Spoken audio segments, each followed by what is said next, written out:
some of the prototypes used in the development of the Whisper fin. These are some of the fins used improving upon that design. The new fins first set with a pro, 1 at 43, off the dock.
All right then, ladies and gentlemen, this is the 2020 MasterCraft Pro event. We've got women's slalom on tap as our first event of the day, the women's slalom second round, which will be followed by a men's slalom second round. And after that, we will be in a position to determine the top 6 competitors that will advance through to the slalom finals, which will take place immediately after the conclusion of the second and final preliminary round of slalom. 6 advance in women, 6 advance in men, and that is based upon the top performance, irrespective of what round they perform it in. And obviously, if there is a tied situation, then they will look at the backup score to determine whether the skier advances or not. All right, then we got Will Bush at the helm of that MasterCraft Pro Star towboat.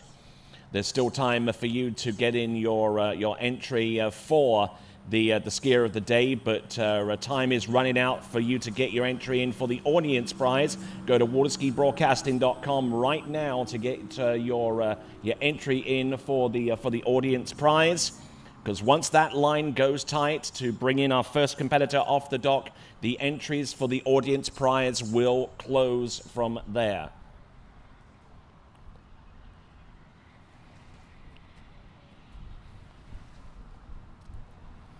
And just a reminder that the skier of the day voting is brought to you courtesy of Lead Wake. Lead Wake is our sponsor of the skier of the day. So, our first skier has dropped herself into the water, and with that, the audience prize competition is now closed. They've had an excess of 790 entries for the audience prize, but that competition is now closed.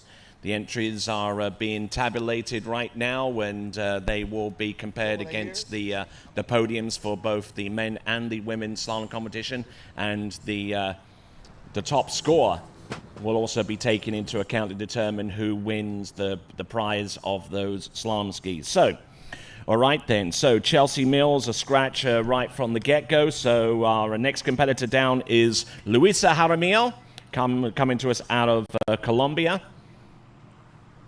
We will see what she can do.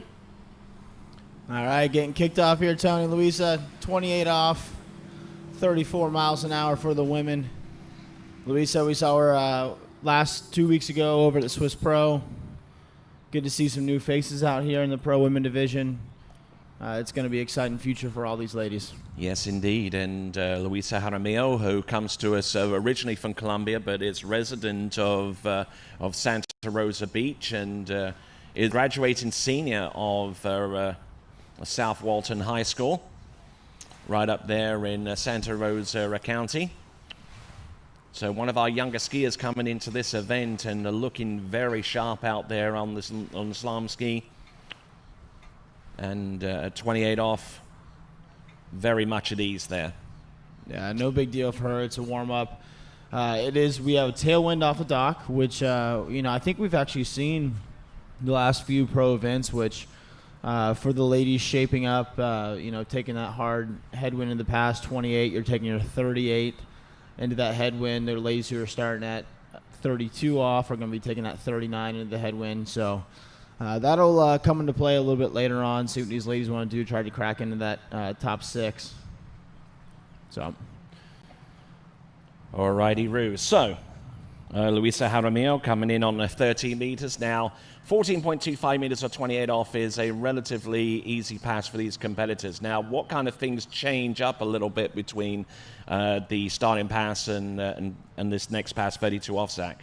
Now, I've always been a big proponent of skiing the same way you would ski 28, the same way you ski 38. Just the intensity level has to go up. And so, Luisa here, a nice consistent style, nice tight line out of 3-ball there.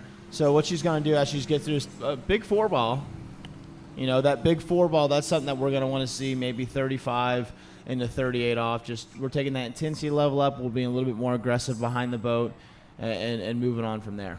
All right, then. So Luisa, 6 at 14.25 meters, and a little bit of a double pump technique there into buoy number 1, a little smoother on number 2.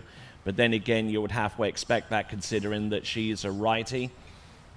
Yeah, and what I like about her style is we call it a double pump.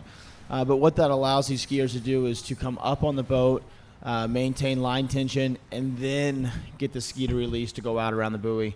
I think a person that we'll see later on the list is a Brooke Baldwin, who does a great job of doing that double pump. A lot of times when skiers do that, they tend to fade away a little bit. All right, then. And for the first time today, let's check in with Wade. Hey, thanks, Tony.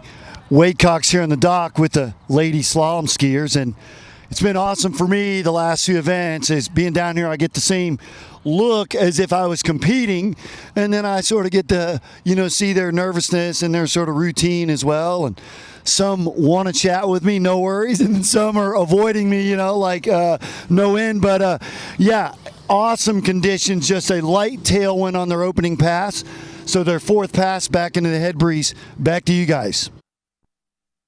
All right, back on the water, we got Luisa Jaramillo. This is 12 meters, a pass that she ended up on yesterday with 3, so she's already ahead of the first round score, and there you go.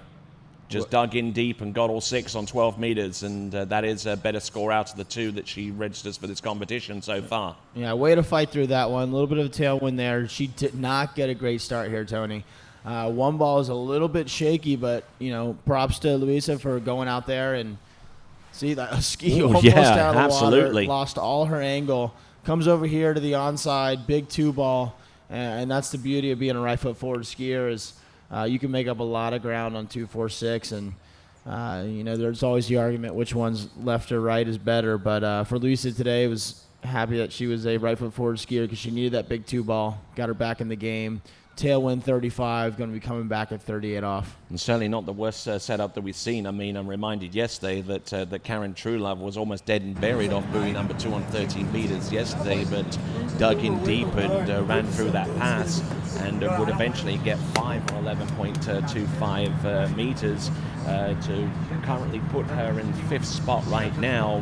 But even in 5th spot at this time is no guarantee of advancing it through, considering the field of slalom skiers that we have. Yeah, look at the rest of the ladies here on the start list. I can count back 1, 2, 3, 4, 5 off the top of my head of women that I know can run 38 off, which it shapes up to be a tight top 6. So here we go, Luisa coming in 38 off.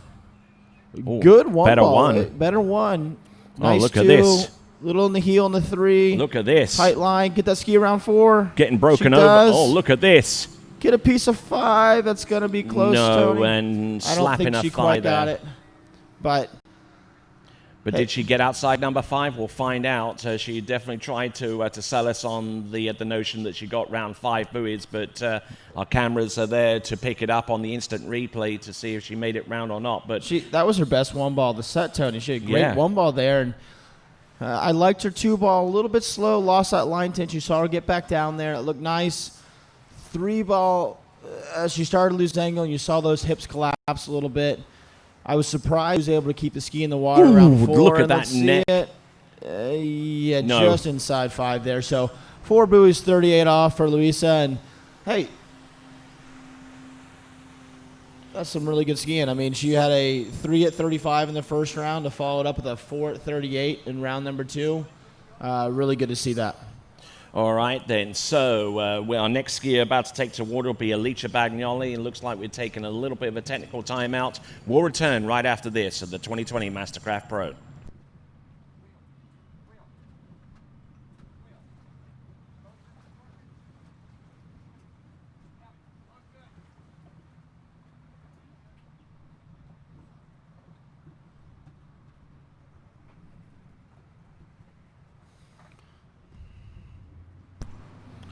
All right, then, Will Bush out there on the at the helm. Certainly one of the best drivers on the planet for competitions such as this. Yeah, Will's been in the game a long time, and it shows. I know he's a big part of MasterCraft and what this boat does, and the driving ability and the steering ability coming from the driver's standpoint, and not so much a skier athlete testing the wakes and testing the pull. Will's behind there, but the man behind the throttle, and had a lot to do with this innovation of this new boat. All right, then. So our open women's starting list, Chelsea Mills unfortunately not here, so she's a scratch. We've just seen Luisa Jaramillo on the water getting 4 and 11.25 meters. Our next skier up is going to be Alicia Bagnoli, then Raya Yoga, Anne-Marie Roblewski, and the remaining portion of that running order you can find at waterskibroadcasting.com, waterskibroadcasting.com for all the running orders. All right, over to Wade. Hey, thanks, Tony. Wade again here with Miss Luisa. I won't hammer your last name, I'm sorry. Hey, a much better score today, right? And enough at this point preliminarily, you've moved into the 6th position in the last final spot. Yeah, yesterday was a little bit rough for me, but I'm happy with the score I put out there. And it's definitely very good conditions, so I think we're expecting some very big scores today. So based on, we won't talk about what happened yesterday, but let's talk about that. Just a light little tail breeze on your 12, and then 11 coming back into the wind, and you were this close, right? Yeah, it's a very nice wind because it's not that strong, but it's like enough to put you in a good spot. And yeah, I just have to work on being a little more consistent, but I'm very happy with my score. Great skiing. We're going to wait and hope with her. Back to you, Tony.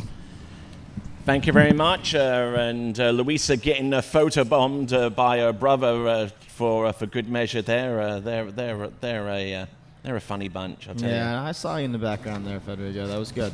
He's excited for his sister, as he should be. I mean, 4:38, our first skier off the dock. That's a big score, Tony. I mean, we still got 14 more women. As of now, that would put her 1 buoy out of the finals. That's not a bad place to shape up for skier number 1 off the dock. All right, let's have a look. We've got Alicia Bagnoli.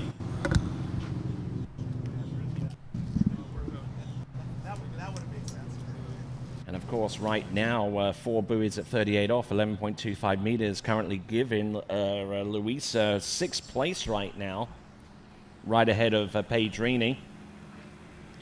All right, Tony. We saw Lisa at the Swiss Pro 2 weeks ago. Took home our skier of the day in the women's division, and usually we announce it for the biggest crash, but we actually kind of changed up the awards a little bit and gave it to Lise because she was our only pro women's slalom skier to go out there and actually opt up from a pass. She did it from 28, came back in 35 off, ran 35 off, and then got deep into 38. So I'm curious to see if we'll see a similar setup today, or she's going to run up the line, or we see a little opt up from her again. Okay, so if she was to opt up through this point into 12 meters, then she would be taking 12 meters or 35 off into a slight breeze, therefore bringing back 38 off or 11.25 meters with the tail. I don't think that's going to be highly likely. No, I think the Pro-Am last 2 weeks ago, we saw a headwind off the dock for our skiers. Today we're seeing a tailwind off the dock. Most of these ladies, I could see some opportunity to opt up, maybe taking a 38 headwind, but with the conditions right now, you're only looking at maybe 4 or 5 mile an hour headwind versus tailwind. It's not quite enough to have someone opt up, but, I could be wrong. Prove me wrong. Let's see what they got. Okay, and on dockside is Switzerland's Raya Yoga. And she's in the final moments of getting prepared for her set, but she's going to have to wait and see what Alicia Bagnoli can do, coming to us out of Rocchetto in Italy. Now, skied the majority of her time here in Central Florida, unable to make it back to Italy, what with the whole pandemic thing going on. And the northern part of Italy had huge storms that basically flooded their entire national training facility in Rocchetto, so totally unskiable right now, but I'm so sure that she's grateful for a place to ski right here in Central Florida. I mean, if you're going to be stuck somewhere during the pandemic, Central Florida and you're a water skier really isn't the worst place to be, Tony. Mm-hmm. But strong looking 32 off from that. Some big power turns in there, maybe a little overkill for a 32 off, but big turns like that at 35 and 38 is what it's going to take to push it down the line. Yeah, I think at this point at 32 off, and she gets 6.6 buoys for that. She's just trying to see how much she can safely load after the turn and still stay stable behind the boat to try and get into that rhythm, because as you mentioned, the skiers want to try and get into a nice constant rhythm between all the passes as far as possible, between 14, 13, and 12, and then when it gets down to 11, then you might have to muscle it out a little bit. Yeah, but the name of the game of, all disciplines in water skiing is pushing the limits, and we see a lot of that. A lot of the girls go out here and you'll see them test the waters, no pun intended, but test the water, so to speak, on those earlier passes, see what kind of angle they can take, see what kind of load they can handle behind the boat, because, a pass like 35 off coming up here, she's going to need that. Oh, good start on number one. Round number two, a little bit of a delay off number two, but nothing she can't handle at this point. 3. She's prepared to muscle it. Round four, round number 5, that's where she went down yesterday, but not today. There we go. 6 buoys at 35 off, and so far, the first couple of competitors there, they've gotten into 11.25 meters so far. That's what we like to see. We had a kind of a rough start here. I missed 1 ball, but I know 2 balls a bit slow. And then look at this 3 ball here. It's her onside turn, little hitched out of 2, arms sitting in the back seat, and then she slam dunks 3 ball. Boom. Gets locked and loaded early before the first wake, allowing her to make up all that ground nice and early for 4. Nice 4 ball. The 3, 4, 5, 6 was a much better style than she opened up with there on 1 and 2. And checked up a little bit on number 5 to make sure that she was still going forward, still going in the right direction. I think that was an expression of relief more than anything else compared to yesterday. And the conditions here cannot be any better. There's no wind blowing right now, but it looks like we're just saving that for the jumper then. Yeah, hold off on that. Save that for the jumpers. But there is, Tony, there's maybe a mile an hour here or 2, which is, I prefer, and I think most water skiers will attest that you prefer almost just a little ripple in the water versus a perfectly flat, calm lake. The little ripple allows your ski to ride a little bit higher and get a little bit more speed under it. That glassy, calm water tends to sucker you in sometimes. Here we go. 38 off. 38 off. Gets the start that she needs. Oh, look at this. That's Get it, girl. Ooh, takes a bit of a hit there around buoy number 4. Checks up and gets 4. Yeah. There you go. And she is absolutely delighted with that. It's enough to tie for the lead. And currently puts her in 6th position. 6th place tie right now. Wow, you know what? I love that. I love to see the fist pump after. She knows, it might not quite squeak her in the finals, but a happy skier. And, possibly a new PB. Well, a PB is actually 1 at 39.5 off, so... hey. Hey. You're 3 buoys off your PB, that ain't a bad day. Yes, indeed, and she is in 6th place because when you factor in the tiebreaker, it means Alicia is ahead of Luisa right now. So she's in 6th place outright. Hey, not a bad place to be sitting. A lot more women to come try to push that score a little bit, but a great way to open up our women's I call it LCQ round, but our second round, so to speak. And I'm excited to see. I mean, the girls are already improving their scores, and I think once you get that kind of momentum going at the beginning of an event, it tends to transpire through the rest of it. All right, let's see if that happens with our next competitor. We've got from Switzerland, Raya Yoga. 14.25 meter start.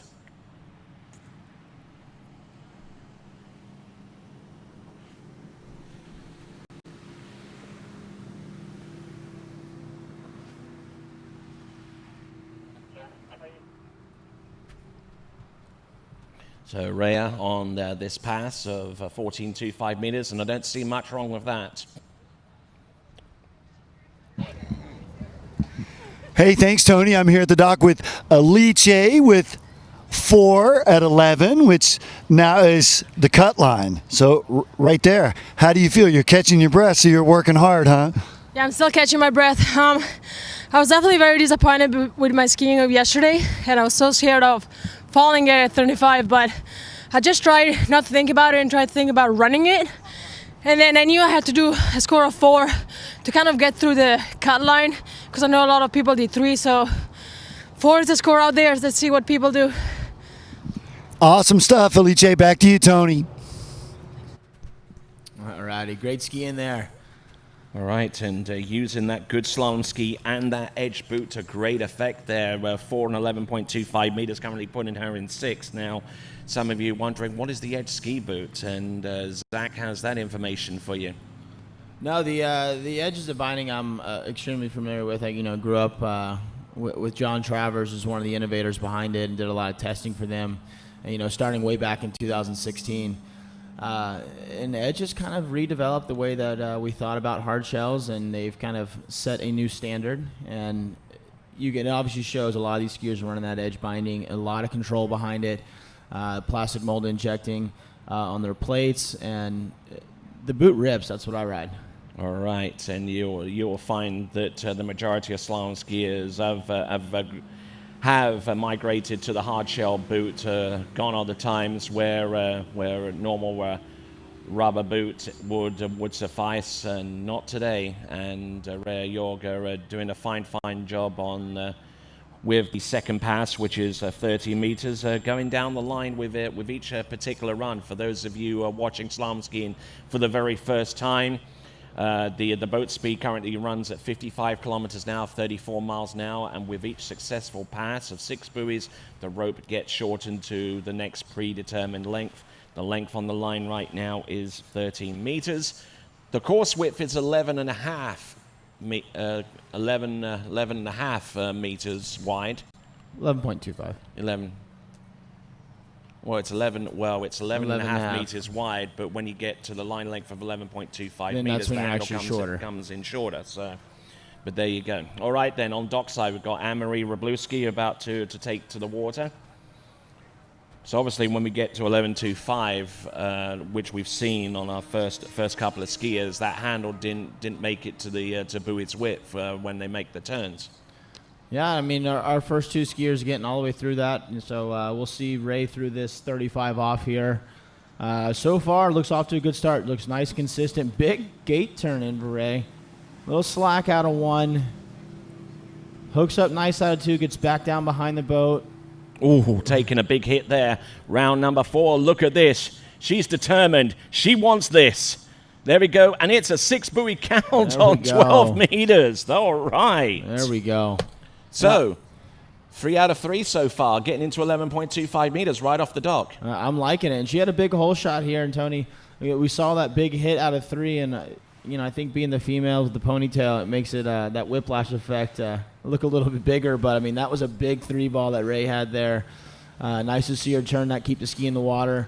got through that 35 off, and now she's got herself set up for a nice headwind. Well, if there's any wind, headwind 38 off. What was that song by Willow? I whip my hair back and forth. Tony, it's too early for whip your hair back and forth. I don't have any to work with, so you're gonna have to do that for me, I guess. All right, well, we'll wait till lunchtime. We'll turn the music up a little bit for you. All right. Okie dokie. We've got also joining Anne-Marie Roblewski on the dock. There we see Jessie Duperton and skiers from North Carolina and Central Florida, respectively, right there, just chatting it up before they take to the water. But our focus now exclusively on Raya Yoga. I wonder what the Swiss women's national slalom record is, because I think that she's pretty close to it. Here we go. Here comes Raya Yoga. Round number 1. Oh, handle up high. She's going to struggle with this one. Yeah. Oh, and it's going to be 1 1/2, which moves Alicia Bagnoli up 1 spot. Maybe getting through to the next round of the competition, but Raya Yoga, her day and her tournament is done with 1.5 at 38 off. Yeah, you saw it here on that gate shot there. She kind of sat back in that back seat. When that ski tried to roll out on its edge, she hit that flat spot. And once you do that, really at the beginning of the pass, it's tough to recover. And she hit that back seat coming out of the gate, hit that flat ski into 1. And once you do that, you kind of lose all your angle. That ski speeds up, and it's tough to make up from that. Not bad, though. Scores of 1/2 buoy and 1.5 buoys at 38 off, although I kind of suspect she would have liked a little bit more when you put that score in context against Luisa and Alicia at this point. But decent skiing from Raya Yoga. 2 consecutive rounds where she's gone through 35 off and beyond. Yeah, it's still consistent skiing. I know at the end of the day she probably wanted to get further in there, push for contention to make it into that top 6. It wasn't necessarily her day, but looking back on it, she ran a good 35. She fought through it. She took the start she thought she needed to get down the line at 38. You know, she didn't really hesitate on her gate. She went for a big 1 ball and went for a big 2 ball, and it didn't quite shake out today. All right, let's see how things shake out for our competitor on the water. This is Anne-Marie Roblewski. Now, Anne-Marie Roblewski trains over at the Coble Water Ski School over in Lillington, not too far outside of the research triangle of Raleigh-Durham, and a little ways north of Fayetteville in North Carolina, and looking pretty good out there. Wade, what do you have, sir? Hey, thanks, Tony. Wade Cox here at the dock with Miss Allie Nicholson. So I'll give a little bit of her resume. Junior world champ, collegiate champ, national champ, World University Games. No. Oh, well, no, there we go. That's the only time she couldn't go. So already looked like you're probably in at this point. You ran a 2 at 39 yesterday. So if it comes case in point, are you still going to go out for your second round? Oh, yeah, absolutely. I'm here to have fun for the weekend, to see what I can do, get a little warm-up before the final. But I'm sitting in 3rd right now, so hopefully it holds up and we'll be guaranteed into the final. But going out, just get another practice set, see how we can do, see if we can get more at 39. Good stuff. I like her attitude. Back to you, Tony. And Ellie Nicholson there finding the one spot where she can't be photobombed by Zane Nicholson this time around. Put that banner right behind you. You don't got to stress about it. All right. Okay, so Ellie Nicholson, who will be skiing fourth from last on the starting dock. Still got a ways to go before we get to that point. But as we continue right along, we've got Anne-Marie Roblewski on that Conley GTR slalom ski. Not looking too bad right off the gate. No, I haven't seen Anne-Marie ski a ton, but what I am seeing in these first opening passes is this girl's got a big 2.4. 1.3 a little bit slow, but I love the slam dunk 2.46 that she has. And I got a feeling coming up in this 35 and into 38, we're going to see you see some aggressive onside turns from her, and I'm kind of excited to watch this. Looks like a nice, strong, powerful skier behind the boat. see here on this 2-ball. Really gets that ski around, and it can make some big turns there. So I'm excited to see this next couple passes where she gets into 35, hopefully into 38. Yes, and I'm sure that that given an opportunity, I'm sure that Anne-Marie Roblewski will be riding that brand new Conley DV8 with the Versatile by Conley skis that they've been producing skis all the way since 1965, and known for a number of industry firsts with the Big Easy design, the V-Step technology, the Skettle Core, and most recently the brand new Versatile, which allows you to actually change the profile of your slalom ski by changing out the tail configuration, whether it's a square tail, rounded tail, or somewhere in between. Now, Connolly's one of the OGs in this ski division, and it's exciting to see them always testing new stuff. The whole tail thing, that's new knowledge to me. I got a chance to take a look at it earlier today, and that thing's pretty sweet looking. All right, here comes Anne-Marie Roblewski. This is the 12-meter line, or 35 off. Oh, look at that. Loads up pretty well off number 2 into 3 to still stay on track. And this is about the easiest and most comfortable 12-meter passes that we've seen thus far. 4 skiers in as many skiers to make it through 12 meters. I'm liking the start of this, and what I love about our style is you can see her, Tony, she stays nice and tall at all times. You'll see some of these skiers get a little bit lower behind the boat, a little bit more squatted, trying to get in that power position. You look at Anne-Marie here, reminiscence of that Chris Pear style, nice and tall, over the tip of the ski, and it paid dividends for her here on this 35, getting through it nice and comfortably. Had a little bit of hiccup on 3-ball, but there we saw that big 4 we were talking about earlier. Stayed tall through her whole pass. That was a clean-looking 35, and I'm excited because I think that kind of start, she gets that at 38.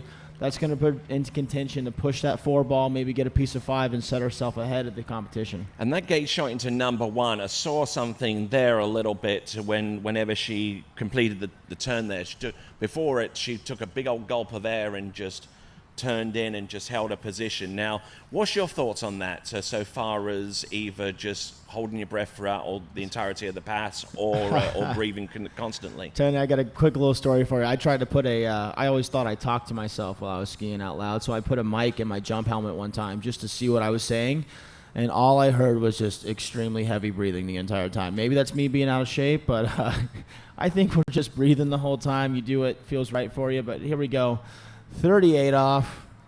Look at that. Good attacking posture into number good 1. One there. That's 1. There's number 2. There's She's still on top of the water. She's round number 3. Hooks getting up. Broken over.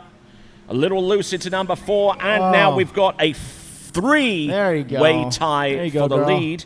And because Anne-Marie Roblewski had a better score than Alicia Bagnoli from the opening round, that means that Anne-Marie Roblewski is currently in 6th place right now, outright. Yep, so great ski in there. We saw a little fist pump at the end. I think she knew she set herself up for in contention to make that top 6. And, for a girl who's relatively new on scene, she didn't buckle under pressure. She went down. She threw a nice 35 down.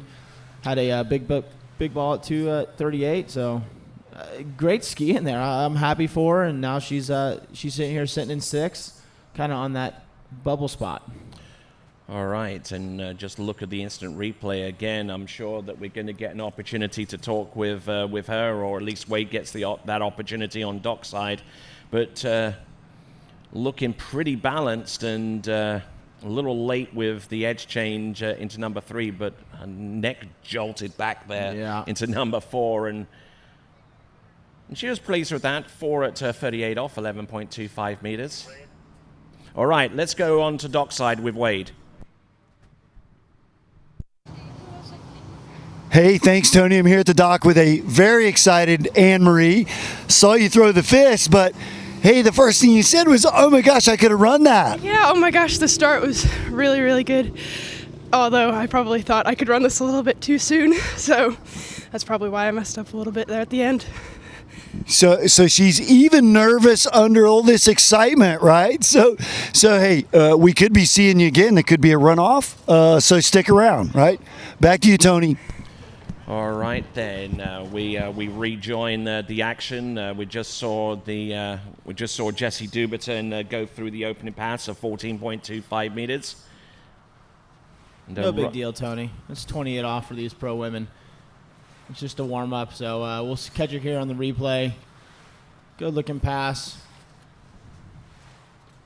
And Jessie Duperton riding the Radar Vapor slalom ski and looking very, very strong on that. And Radar is actually providing us with the cash prize and a brand new slalom mainline for the person who pulls with the greatest amount of force against that tow line using our rope tension system.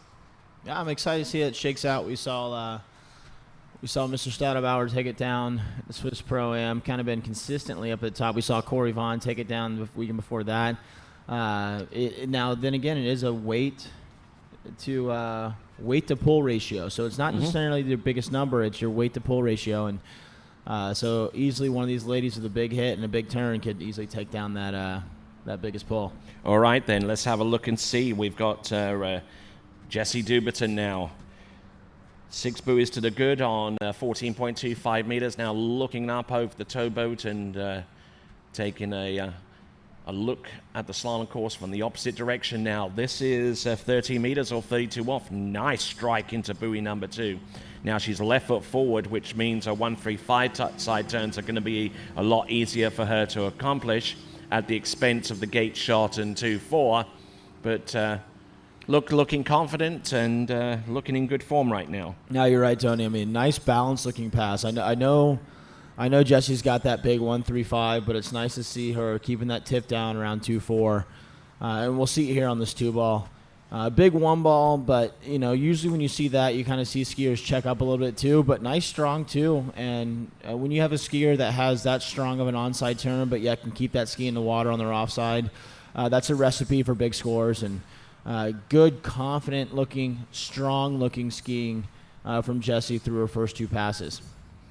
All right, and great skiing. And getting some comments here from our good folks.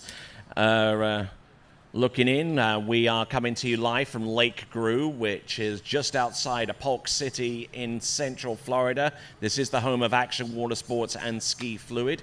You can find out more about Ski Fluid by going to their website, which is skifluid.com, and also find out more about Action Water Sports by going to actionwater.com, and you can find out about each of those entities, including where to find said Lake Gru, which seems to be the major question that we've gotten comments on. So hopefully that's answered that for you. Here we go. Here's Jessie Duperton. This is 12 meters. Like where she's going with this. Oh, nice good looking. Number 4. She's all over it. I love that was our cleanest 35 we've seen through the day, and like we talked about in her 28 and 32, just a strong skier all around. One of those skiers we talked about upping the intensity as you get shorter and shorter. Jessie's one of those girls that goes out there and she attacks right from the very beginning. So great looking 35, probably the best 35 we've seen through the opening women here. If she can even attack 38 remotely like that, I see her pushing the limits of that 4-ball that we saw as the girls getting hung up on earlier. Speaking of a great all-round skier, we're looking at one on the starting dock now. Twice world overall women's champion.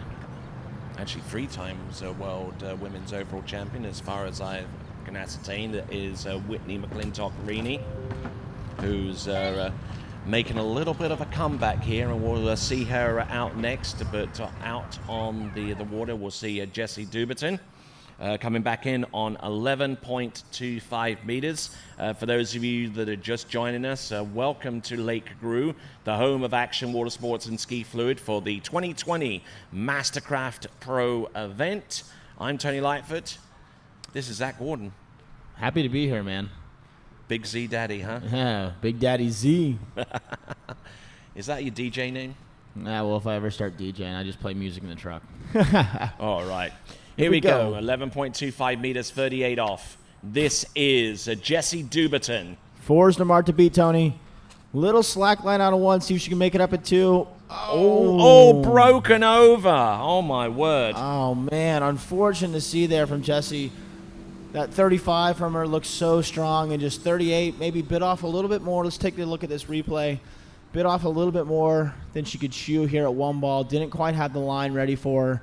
And at 38, it's just too short to be able to make mistakes like that.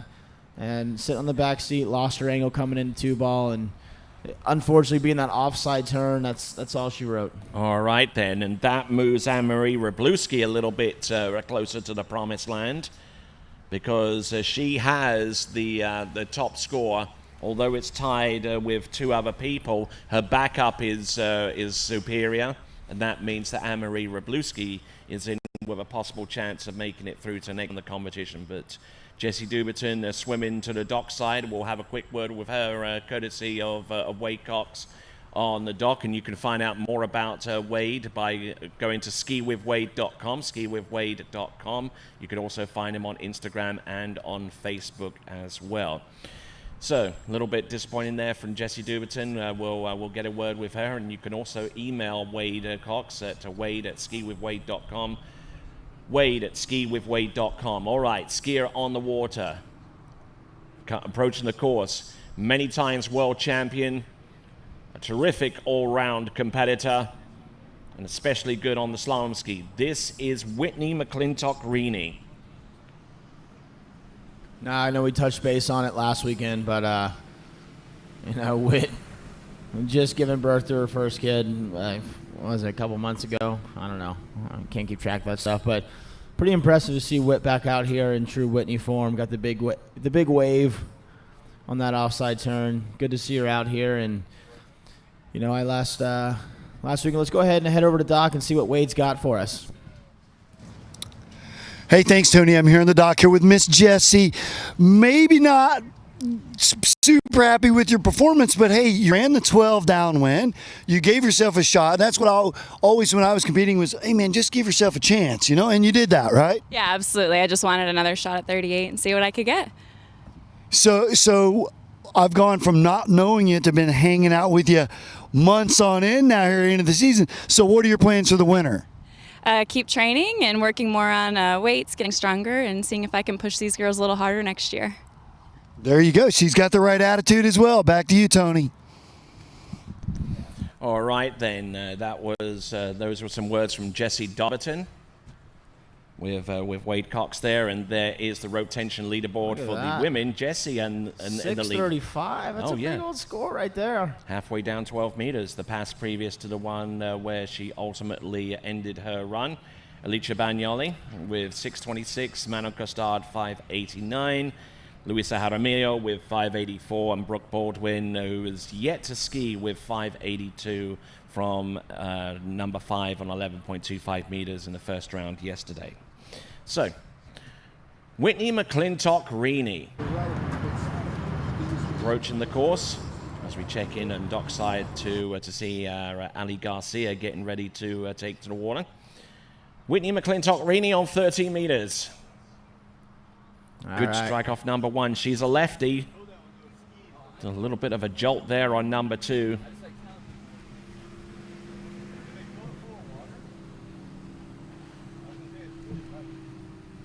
All right. Not bad. Clean looking 32. I mean, you'd expect nothing less from Whit. But granted her most recent circumstances, it's a damn good looking pass. Yeah, not bad at all. I mean, considering her major life event that happened recently, I'm saying that she is definitely skiing out of her skin right now.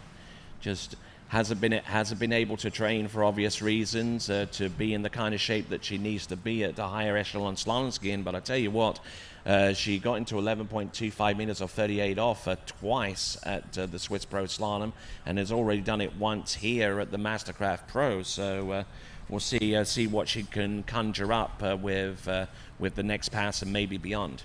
Yeah, I could see Whit easily. We talk lightly of a 4 at 38.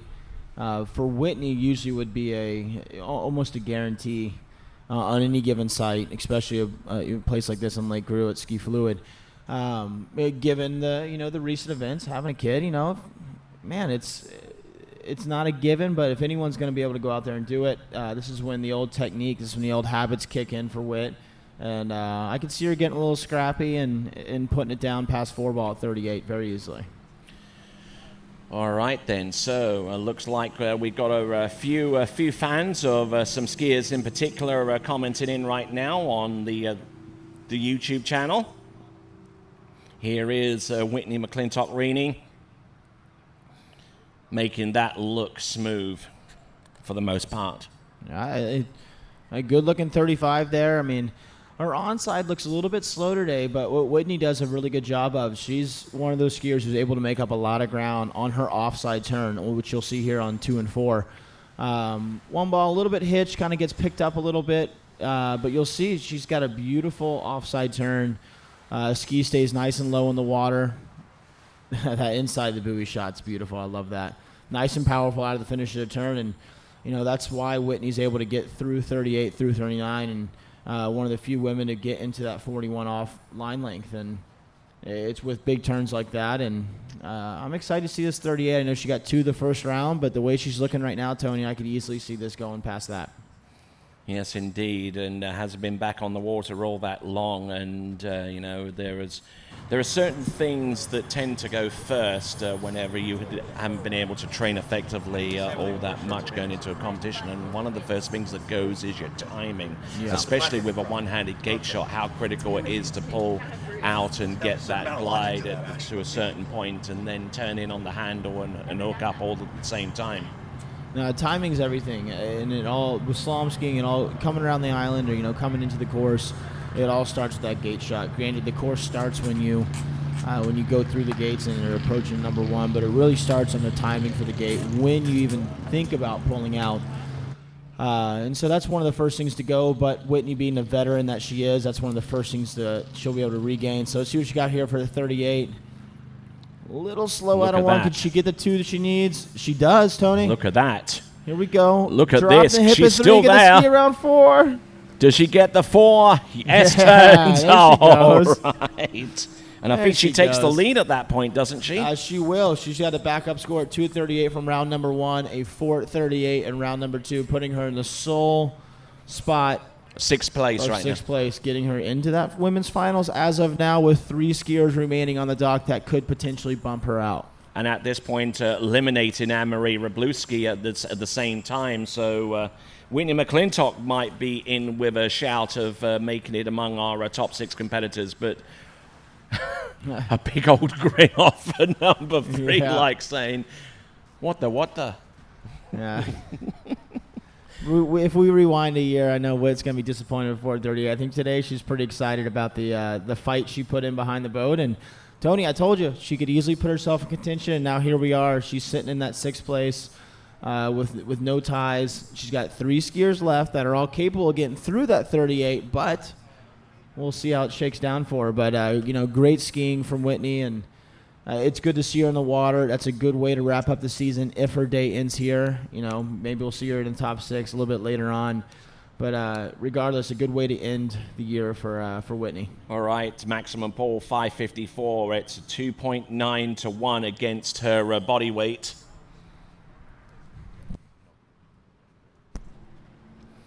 All right, so here comes Ali Garcia riding on that good slalom ski and looking pretty good. Ali, good friend of mine. I had the opportunity to watch this girl grow up and coach her, through slalom and tried coaching her during jump for a little bit, but that was a short little live. But good looking opening pass for there from Ali, and let's go ahead and turn it over to the dock. I think Wade's got someone we want to talk to. Hey, thanks, Tony. I'm at the dock with a very excited and winded Miss Whitney Rini, and only 2nd tournament back, but I knew it wouldn't take you long to get back in the mix, and you're right there. It doesn't feel like it's easy yet, but I almost went down at 1 ball, and I was not willing to give up this time, so I fought for every buoy that I got to 4 ball there, and I took it home. But it's really hard to breathe nowadays. Well, that's it. Like a true professional, she knew exactly what the mark was, and she met it, and now she's going to wait and see and catch her breath. Back to you, Tony. All right, then. Thanks a lot, Wade, and a special thanks to Whitney Rini out there and doing a fine job with her performance. 4 buoys at 11.25 meters. Out of the 6 skiers that we've gotten so far, 4 of them have gotten to that 4th buoy on 11.25 meters. So we definitely see some improvement going on down the line. I think almost every single one has actually improved up to this point. Our first 6 women off the dock all improved their scores, anywhere from 7 buoys to a buoy. So, if that trend stays the same, Allie had a 3 at 38 in the first round. I know Allie ran 38 for the first time earlier this season. She's been doing a lot of hard training up at Lyman Land at the University of Alabama. So exciting to see her out here. Allie's a girl, she can fight, and she can easily push that 4 ball, and she's got the better backup score if she gets in that log jam at 4. But first we got to get her through 32 off. Strong-looking skier. She's got that snow ski-esque, West Coast style-esque 135 that you see there. Really good at getting her hips rotated out on both sides of the buoy, something that they preach a lot in downhill snow skiing, which Allie is a phenomenal snow skier. And you see that translate to the water really well, and a great-looking 32. We got to keep that rhythm going. All right, we're just really working her edges right off the gate shot, and just not losing any type of power off her number 1, and just looking in tremendous shape there on that good slalom ski. They're a proud sponsor of the MasterCraft Pro, as well as other premier events such as the Big Dog World Tour, and since 2000 they have been the title sponsor of the U.S. National Water Ski Championships, and they recently signed a deal renewing their commitment to be the title sponsor for a considerable future. So good on good. And you can find out more about their products by going to goodskis.com. That is good.com. GOODE.com to find out more about those good products. All right. Well, Tony, let's do a little quick breakdown for you viewers at home. We got our top 5 is still our top 5. We had a little bit of shakeup. We got a group of girls at 4 at 38, which right now is our cut line. Yeah. So if any of these remaining girls get a full 4 buoys at 38, that'll get them into the final, and then we'll go back to backup score after that. Right now it looks like we have Regina, Manon, Brooke, Allie, Karen, and then that 6th spot we have Whitney, bumping out Paige Rini, Elizabeth Montavon, and Alex Garcia, who all had 3 at 38 from the previous round. So that mark to make is 4 buoys at 38 as of now. But if one of these girls get 4 at 38, we're going to look at backup score. Yeah. And then beyond that, because we have tie in the opening round between Ali Garcia, Elizabeth Montavon, and Paige Rini. So if those next 3 competitors all tie with a score of 4, Yeah, then it starts to shake. It gets a little funky there. So we'll have to we'll see what shakes out with these next 3 skiers. But 4 ball is that mark to beat as of right now. Now, with these girls all having a 3 in the first round and then potentially a 4 or further, that could really shake things up. Back after this.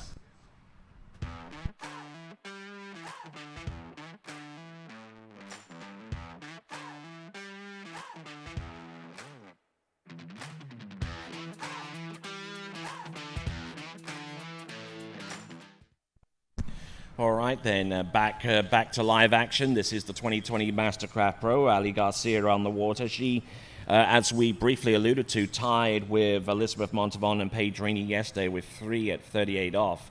And we have a four-way tie with 4 at 38 off so far in the second round. So that's the target that she's gonna have to aim for. Off number 1, getting into a little bit of difficulty off number 2. She's still there. She's still determined. Now she needs a piece of...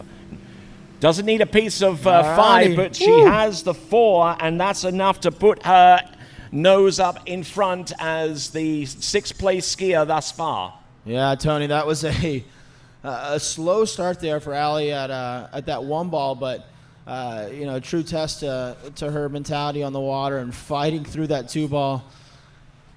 gets over to 3 and able to squeak that ski all the way around 4-ball, which we said, we got 5 girls all tied at 4 at 38 right now, but Allie had that 3 at 38 backup, which moves her solely into that 6th position going into the women's finals. I'll be curious to see what Elizabeth Montavon and Paige Rini have for us in store because they all have a 3 backup. So as good as yesterday we'll have to get with the bad. officials and see if we're running off of that final position or it's a Swiss Pro-Am style where we take all the women into the finals. We'll have to get with our judges on that one. But right now that mark to beat is 4 at 38, and a piece of 5-ball would put it beyond doubt. But Yes. then again, you've got one other competitor to come afterwards.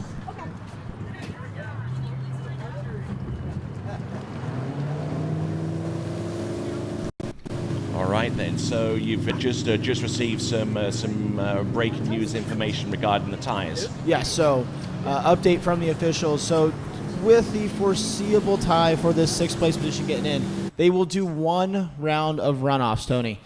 And the winner of that will go into the finals. Now, if there is a tie in that runoff, they will go back to our original seeding, which I'll have to get our first preliminary list. It'll go back to the world ranking list where these girls were seated at. So we potentially have some more slalom skiing to do today if these girls get log jammed at 4-ball. All right, and we've just seen Elizabeth Montavon, who skis out of the West Palm Beach area, and Wade. Hey, we're just discussing the cut line with Miss Ali Garcia, and you've got a 3 from yesterday at 11 meters and then a 4 today. So it looks like you're in a decent spot at least. Yeah, nothing's for sure. There's some pretty awesome girls on the dock, but I knew that 4 would tie me for the lead right now, and I knew that I had the strongest backup score so far. So I just pulled all the way there and hoped I got outside of it. Hey, so we're watching a young lady come of age out there doing exactly what she needed. Back to you, Tony. All right, thank you very much, Wade, and thank you very much, Ali Garcia, who I'm sure is probably banking on the next 2 competitors to come up short on 4 and 11.25 meters in order for her to advance as the 6th place competitor. No, I mean you always want to see big scores from the ladies out there, but at the same time, it's competitive nature. They're all friends on the dock, but when it comes to being out in the water, it's no holds bar. It's a slugfest.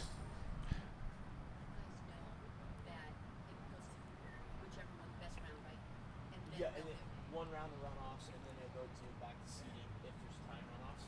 So before we'll do any kind of. All right, here we go. This is Elizabeth Montavon.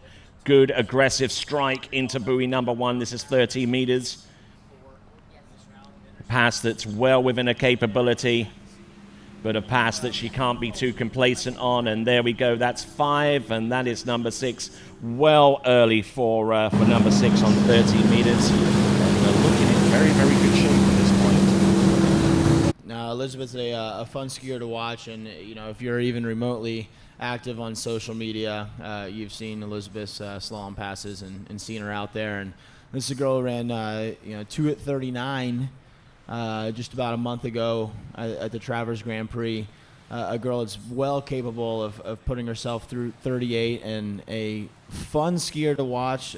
Technically a great skier, but when I say fun, Tony, I mean fun because this girl can scrap, get herself in some heat, and make up a lot of lost ground real quick with one big turn. Yes, indeed, and a skier that's looking to make her mark in the world of being a personal trainer. She's working on her CPT, which is a Certified Personal Trainer's qualification, and she is also a marketing consultant as well. That is Elizabeth Montavon.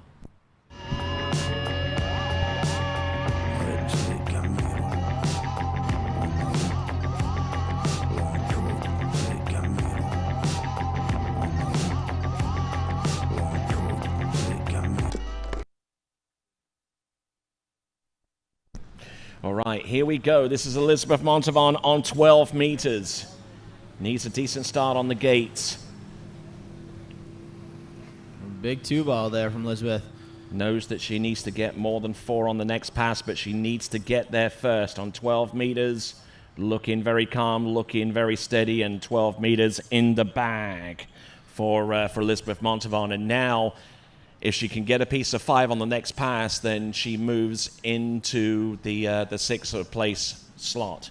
Correct, Tony. And what I love about Liv's style is she stands so tall on this ski at all times. You can see her really coming up on that offside you see in particular. She lets that ski roll out and then immediately brings her chest and her hips up over the front of that ski, allowing it to slow down a little bit and then make that offside turn.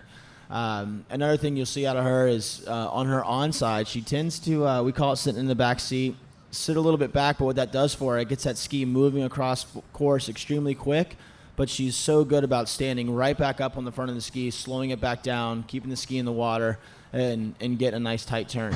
All right, so on the starting dock, we see Paige Rini getting ready for her turn. Her father, Matt Rini, not too far away on dockside. A few words of encouragement, a few tips there, no doubt being vocalized for Paige Rini. No, I mean right now, on the dock with your, you got your coach, you got, obviously in this case your pop sitting down there. The strategy right now is go out there and do what you know how to do. Paige well capable of getting a 5-ball, but it's a reminder where that cut line is, which right now is sitting at 4 at 38. So we'll see Elizabeth coming back here, 38 off.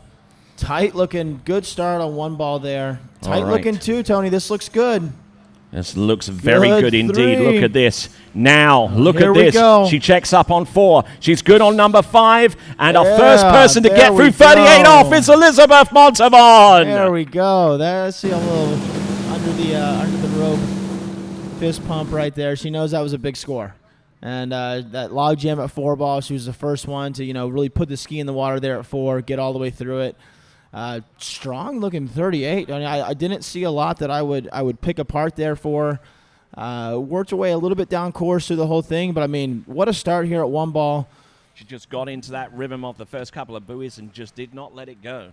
No, great looking pass there, and I know she'll be happy with that. And Tony, if she could put down a 1 ball like that at 39, I know her PBs. She was really strong off number 3. I mean, it wasn't the perfect turn, but I mean, she got back into it and did not let go. Well, that's why we don't do style points in water skiing, Tony. Mm-hmm. And a nice view there from the exclusive TWBC buoy cam right there. Big 5 ball. Oh, look at that. And she wasn't particularly early into number 6, but she got round it. And there we go. And yeah, there you go. And then the fist pump. A little discreet there, but I saw it. That looked good.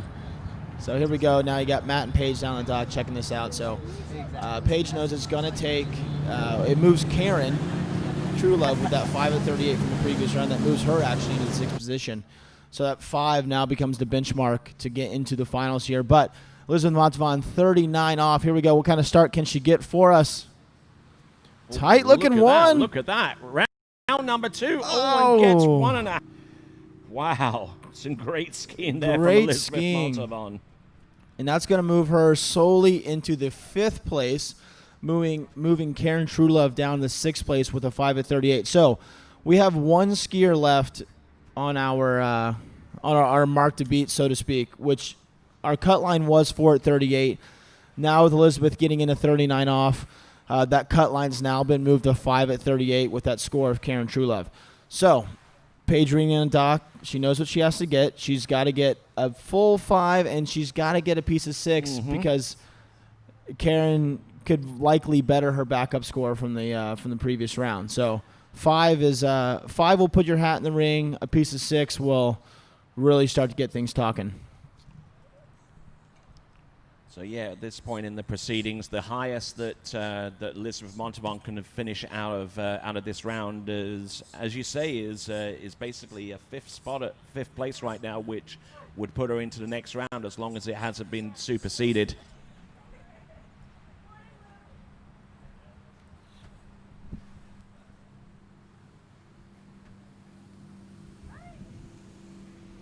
Lessons learned from the silent flight of owls has been applied to aerospace and to Formula One racing. Now, they've been applied to the water ski fin. Coming soon, the Whisper Fin Pro.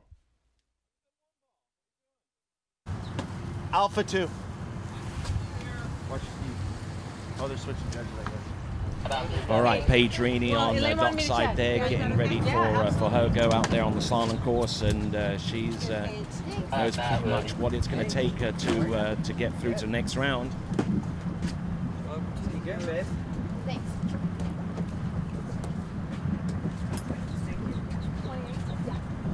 All right, well, real quick while we exchange some boat crew, back here at the announcer's tent, we got Elizabeth Montavon. You just threw down a 1.5 at 39 off. The mark to beat was 4 at 38 going into that round.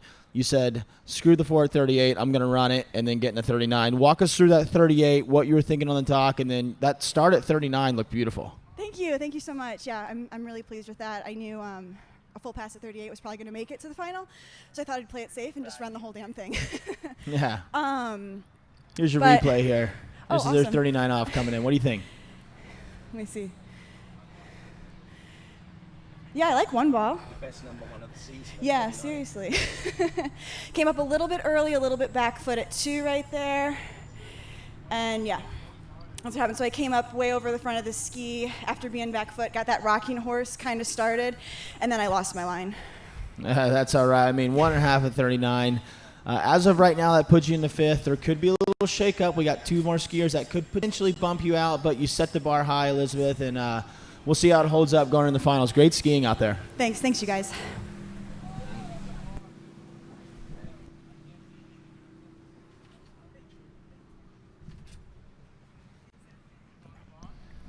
All right, so on the water right now is Paige Rini, and we're going to go to the dock and check in with Wade. Who do you have? Hey, thanks, guys. I'm here with Matt Rini, Paige's father. And so, Matt, we've been buddies since we were little kids, and we were doing this, and now a little bit different for you to have your baby out here as one of the budding superstars, huh? Yeah, for sure. I've been on the dock at the Worlds lots of times with people, but it's never the same when it's your own kid out there skiing. So for sure, inside it's a little bit of a nervous thing for me. So. Man, I got like goosebumps right here just listening to that. It's really, really cool because, yeah, she's, like I said, this budding superstar now. She's already run the 38 off pass, so making the cut now, which has moved up to 5 at 38, certainly within her wheelhouse. Yeah, absolutely. She's been skiing well. You know, it's the end of the season. She's been working hard, so it's totally doable. But again, it's on the day. You know, you got to do it today. And she got fooled by the wind a little bit yesterday, but the wind's down. Everything's perfect out here, so she should be able to do it. Fingers crossed. Hoping for my girl. All right, you heard from Dad and Coach. Back to you guys. All right, appreciate you, Wade. Thank you, Matt. Good to hear from you down there. We got Paige on the water. These passes here, you know, like we said, Tony, just a nice warm-up. But that benchmark sat at 4 at 38 for quite some time, and Elizabeth went out there and raised the bar a little bit. So now it's moved to 5 at 38 with Karen Truelove on that cut line. So let's see what Paige has got for us. Should be a nice, easy 13 meters, 32 off for Paige.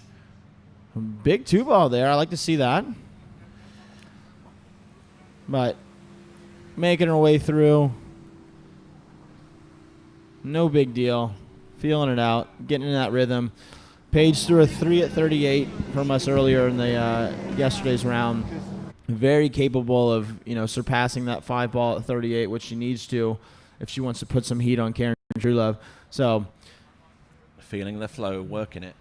I like it. And she looks off to a good start. She looks strong, Tony. On that brand new Radar slalom ski, which will be the new edition of the Vapor for the 2021 model, and very light, looking in very, very good shape, and a ski that Matt Rini no doubt has his fingerprints all over it so far as the design and concept point of view.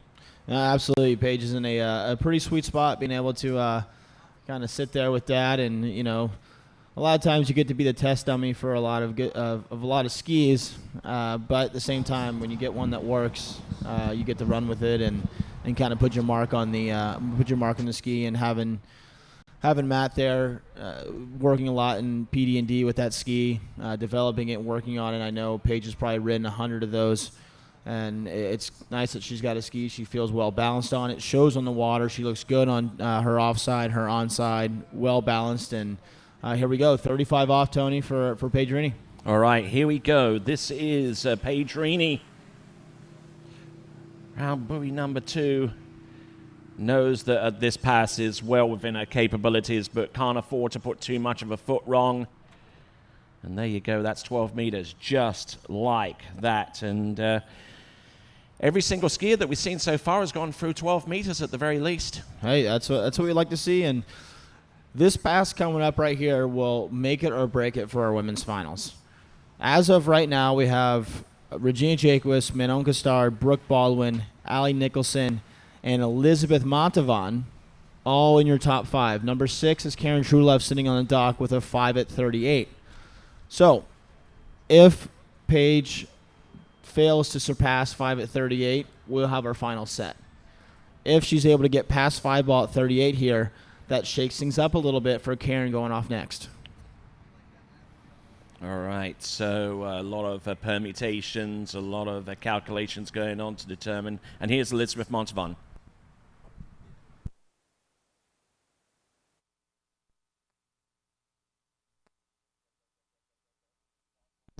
All right, then, we got Paige Rini at the opposite end of the course, and I'm sure that she knows, as well as everybody else by now, that the score that's on her mind that she's going to be zeroing in on is anything more than 5. Correct, Tony. I mean, a full 5 may put her in contention, but a piece of 6 ball, and that's a full pass at 38. She really needs to get through this. She needs a good start here. Onside 1 ball coming up. A decent looking one. Could she make up some ground at 2? She does. Big 2 ball there out of Paige. Big 3. I like where she's headed. Tony, could you get the ski in the water? Look at this, keeping it going. Here we go. Could you get the ski around 6? There you go. She does. Oh, yeah. Another fist pump out the gates at 38 off, Tony. Now it's going to shake down because now we have Paige moving in to that 6th position, and now we have Karen Truelove sitting 1 spot out. So we'll see what shakes out for her here coming in at this 39 off. She got through at 38. We knew it was going to take a big start for her. And when you say you need a piece of 5 ball, you need a piece of 6, you might as well just run the whole thing, and that's exactly what Paige did. Might as well. It'd just be being polite not to.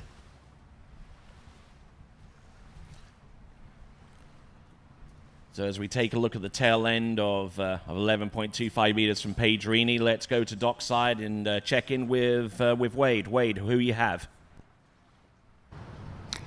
Hey guys, here in the dock with a very excited Elizabeth Montavon, our first ladies finalist. Yeah, Wade, I'm super excited. This season's been about running as many 38s and pro events as I can. I got another one under my belt, so I got what I came for, and I'm super happy to ski in the final this evening. Yay! Back to you guys. And from our estimations, so far as Elizabeth Montavon is concerned, it's going to take 2 skiers back-to-back to beat 1.5 at 10.75 meters to knock her out of the top 6 slots right now. Let's have a look and see. This is Paige Rini. There we go. Oh, checked up at 1 ball. Could she get the ski around 2? She does. Oh. And that's 1.5. Oh, no. Now we've got a genuine tie between Elizabeth Montavon and Paige Rini. They both scored 3 at 38 off yesterday and both scored 1.5 at 39 today. Correct. Just hearing it from officials, confirmed 1.5 for Paige there. So now things could shake up a little bit.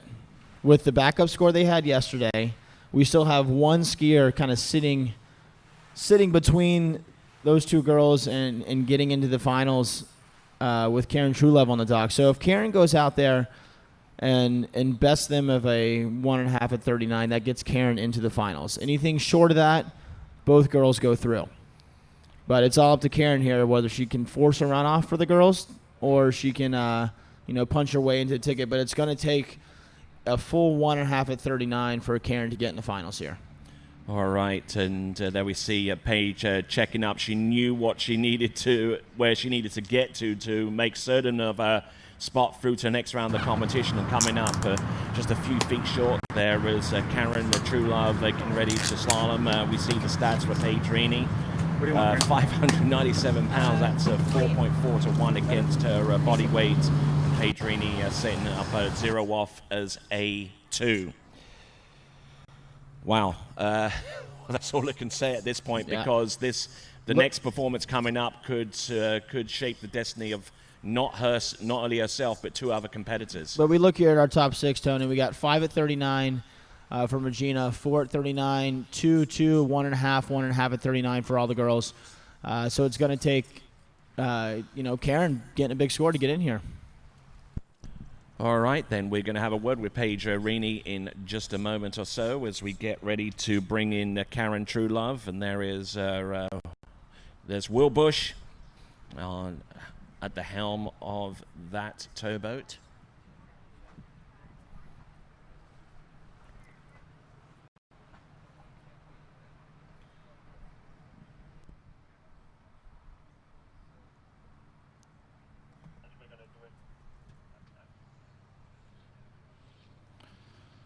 All righty, well, we bringing Karen in on her first pass, but right now here at the announcer's booth we have the lovely Paige Rini.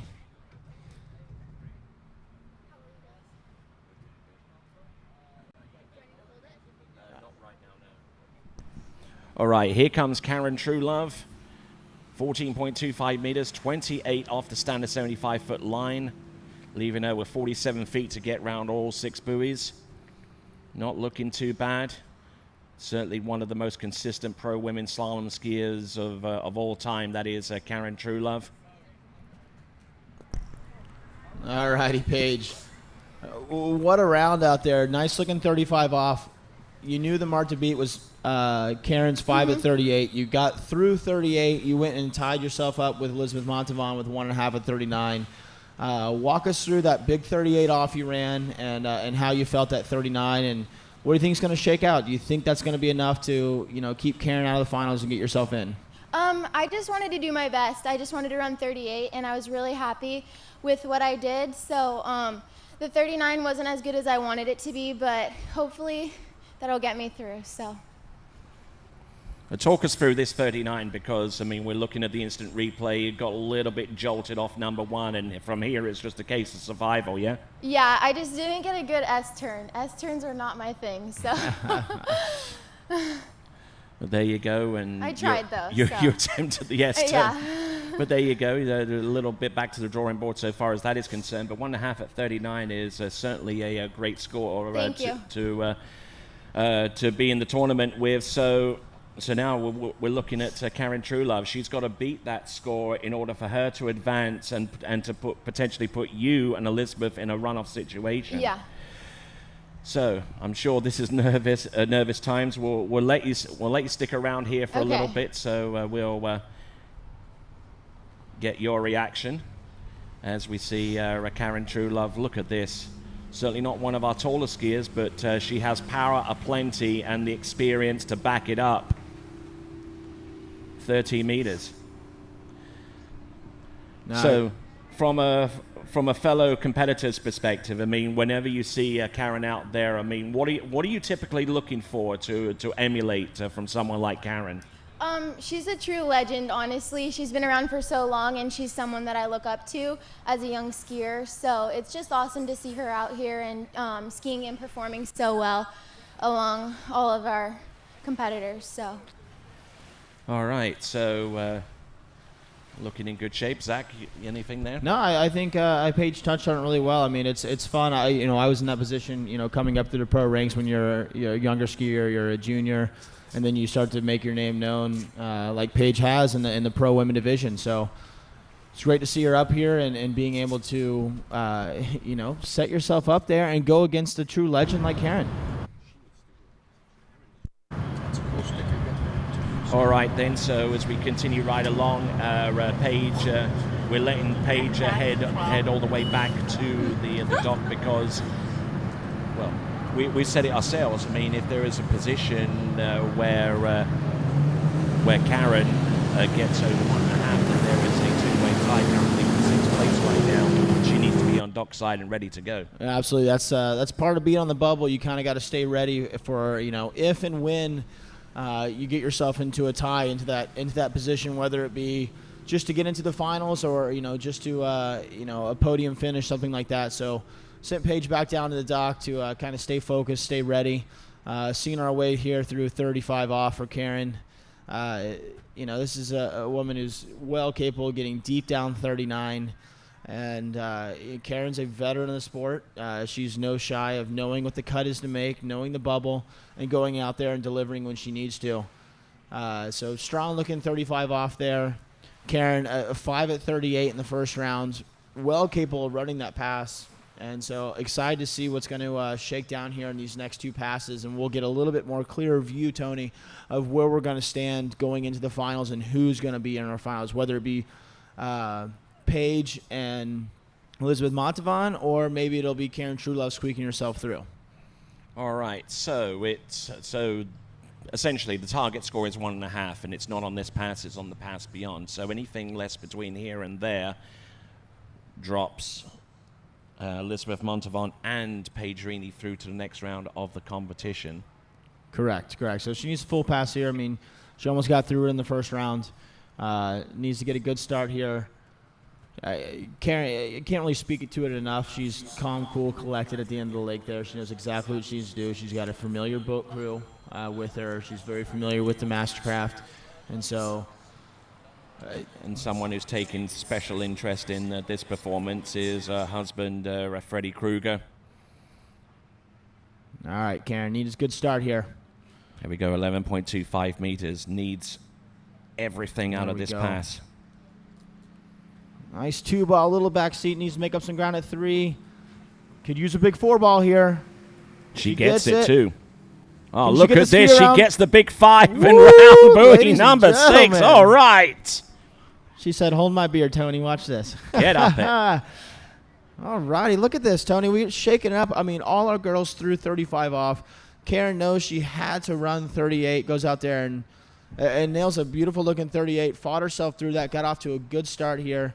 And now it's shaken up to be a little bit of a nail-biter here going into this, what is the bubble skier, whether we're going to see Elizabeth and Paige going through the finals or whether Karen can get a piece of 2-ball. A piece of 2-ball would get Karen in and then force Paige and Elizabeth into a runoff for that 6th position. And it's certainly interesting to see the emotion written on the face of Freddie Kruger right now, pensive to start and happier to finish. I tell you what, he'll be focused in very, very intently to the next buoy and a half that will be at the very start of 10.75 meters or 39.5 off. Anything over 1.5 will see her through to the next round. Anything less, and it puts Paige Rini and Elizabeth Montavon through to the next round. So, time will tell, Tony. Here we go. Moments away. Karen Truelove coming in 39 off. Like we said, 1.5 will punch her ticket in. Anything less, and she is out. Let's see what she's got for us. Needs a big 1-ball. Over the side. Can she get the ski around 2? Woo! Does she get it round 2? Not even too sure that she got round number 2. We're going to take a look at the instant replay here to find out for certain. A bit in the back seat there on 1-ball, but was it enough to get that ski around 2? If it was, it'll force a runoff. Let's see here. Click, click, click. Inside. Oh, inside 2-ball there. Which base it? All right, let's head over. Let's head down to the dock. I think Wade's got someone for us. Hey, we were just sort of a few nervous moments with Miss Paige Rini here, waiting on the official confirmation from Karen, but I think you're in. Another finalist. All excited, right? Yeah, I'm super excited. I was really happy to run 38, and getting into the finals was really awesome for me, so I'm really happy. And you didn't just run 38, you sort of ripped it, as we would say. Yeah, it was fun to watch. You were early at 4, 5, and 6, and it was free flow, and it was fun. I was just really confident this round. Last round I was a little tentative, and I told myself I just have to go for it, and it worked. So. And you're going to get to see her again soon in the finals. Back to you guys. All right, and just saw Paige Rini there with Wade Cox, and she's a happy camper. She's happy in the knowledge that she has made it through to the next round of the competition alongside Elizabeth Montavon. Correct. So, I mean, going into the finals, we'll know who our 6th and our 5th seed are. You'll have Elizabeth Montavon first off going into the finals. You'll have Paige Rini following her. Now, we know our top 4 will be Allie Nicholson, Brooke Baldwin, Manon Kassar, and Regina Jaquez, but now we got a seeding round. They're all through the finals, but we could see some shakeup here in the seeding going in. You know, one of these girls wants to put out a big score, try to get themselves off a little bit later into the running order. All right, so we'll be back right after this for the 2020 MasterCraft Pro.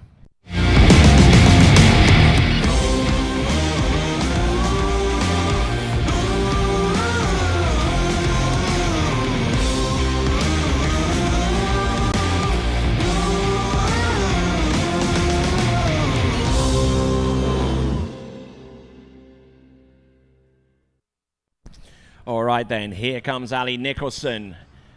Score of 2 buoys at 39.5 off yesterday ensures that she is already through to the next round of the competition.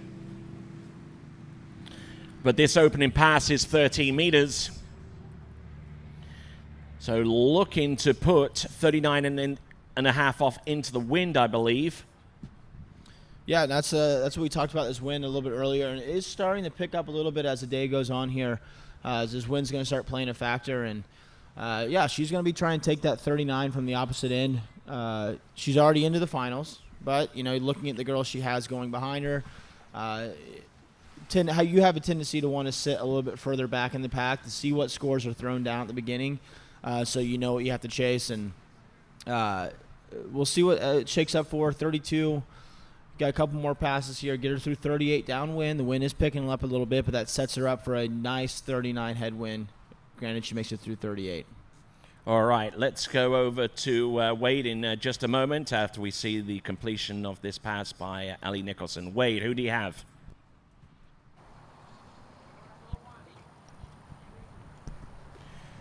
All right, then we'll check back with him momentarily, but beautiful sight here at Lake Grew. Wind picking up a little bit, which probably prompted Allie Nicholson to go in on 30 meters. Actually, she went in on 30 meters yesterday, so consistent in that regard. So kind of alluded to it a little bit earlier, the notion of going in on a later pass or maybe opting up, as we've already seen so far this season in one of our previous events on TWBC. Here we go. This is Allie Nicholson, and this is 12 meters, second pass, as the sun creeps through past the clouds above this Lake Grew facility, which is the home of Action Water Sports and Ski Fluid. Looking strong. This is Allie Nicholson, who did the majority of her work in terms of making it through to the final yesterday, and is now looking to go up in the seedings beyond number 4. Yeah, she's definitely able to reap the benefits of putting down a big score yesterday. Didn't have the pressure of having to throw out a big score here in round number 2, so you're able to ski with a little bit less on your mind, which is nice for a round number 2, able to, you know, really hone in and dial in on your technique, feeling the lake out, feeling the water out, feeling the boat out. And so we'll see what she can shake up for us here. But it is nice going into a finals knowing you're already guaranteed a spot there. But now it's time to lay down the hammer and see where she can push it. All right. So Allie Nicholson recently qualified to be a nurse and working her first job as a nurse in Escambia County, which is all the way up as far west as you can go in Florida before you hit Alabama and Mississippi and my home state, Louisiana. I am from Louisiana. Don't let the accent fool you. Oh, we spent some time there, Tony. It was a good time. All right, so here we go. This now is Allie Nicholson. Good strike on number 1. Always 11.25 meters and gets 3 and will ski to the dock with that, unfortunately, there. So the option to go in at 30 meters worked yesterday, not quite today. Yeah, Tony, and maybe that was just feeling out for the finals. Maybe after that round, she goes back to the drawing board a little bit and says, here in the finals, I might go off at 28 and get myself through 38 and see what I can do depending on, what this wind is doing for her. There, it ate her up a little bit. She had a little bit too much speed on that gate shot, and it ate her up on 1 and out of 2 right away. And she's going to have some things to think about for the rest of the afternoon going into these finals. She is guaranteed. She's going to be, as of right now, sitting in that 4th position. She'll be guaranteed 4th going into the finals. So, but definitely won't go any higher. No, she's not going to move ahead of that. But it was a good. But while we're here, let's go ahead and head down the dock, see what Wade's got for us.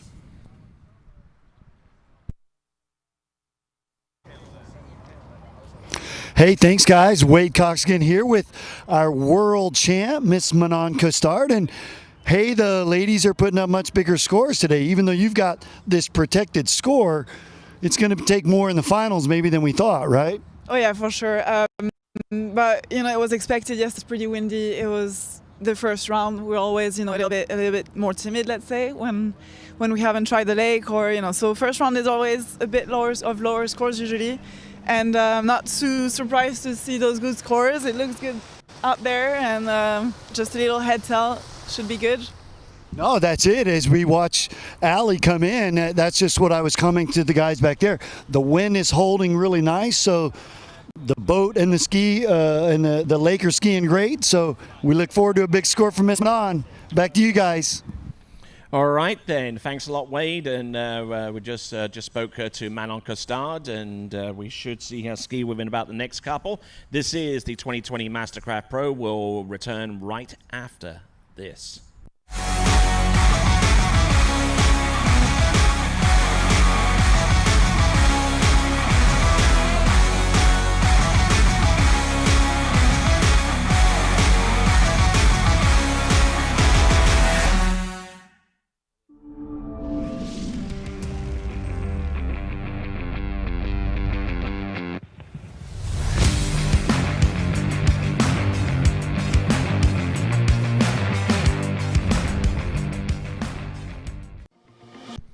Alrighty, here we go.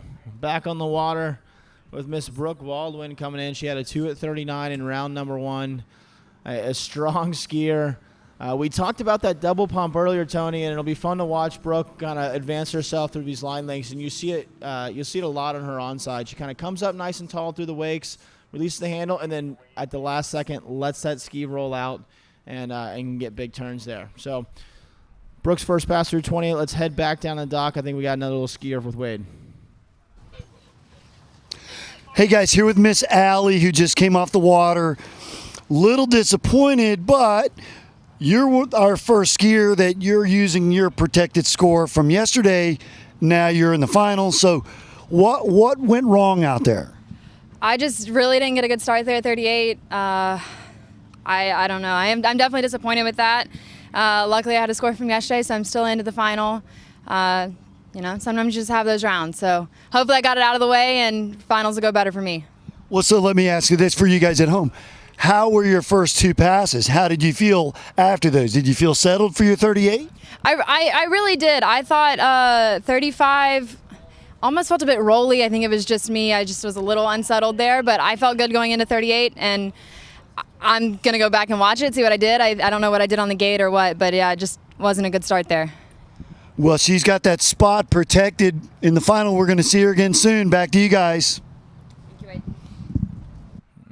All right, thank you, Wade. Thank you, Allie. Allie, we'll see you in the finals. Right now, we're going to have Brooke Baldwin coming back in, 35 off. Brooke, a lady who's really come on the scene here strong in the last couple of years. A unique style, a fun style to watch, what a performer. Easily capable of getting through that 38. We saw 2 at 39 in the first round. It'll be exciting to see how this shakes out for Brooke. She's been scraping at the podium here at a couple pro women's events. And, if she can keep skiing like this and skiing strong, can easily put herself on the podium and maybe a little further up the chain. Yeah, just stretching out a little bit towards the end of that pass, right outside the exit gate. 14.25 meter start, and this is 13 meters, and just really working that D3 slalom ski to great effect.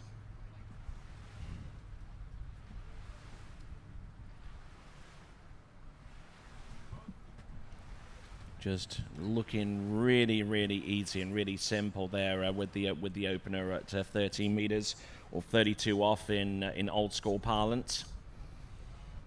Only 2 skiers remain after her. That is Manon Costard and Regina Jaquist, and she is safe in the knowledge that she has made it through to the next round of competition based on the first round score. All right, we got Manon on the dock. All these girls are through the finals already, but it's a matter of seeding, and it's a matter of confidence booster here in the second round. You don't necessarily want to go out there and lay an egg and kind of waste a set, so to speak, but you want to go out there and you want to be aggressive. You want to see what the potential is for this afternoon with your scores. How hard can you push it and keep that ski dialed in and see where it's at. So wind is picking up here for Brooke. 38 tailwind should be an issue. We got a nice 2-ball there, nice tight line.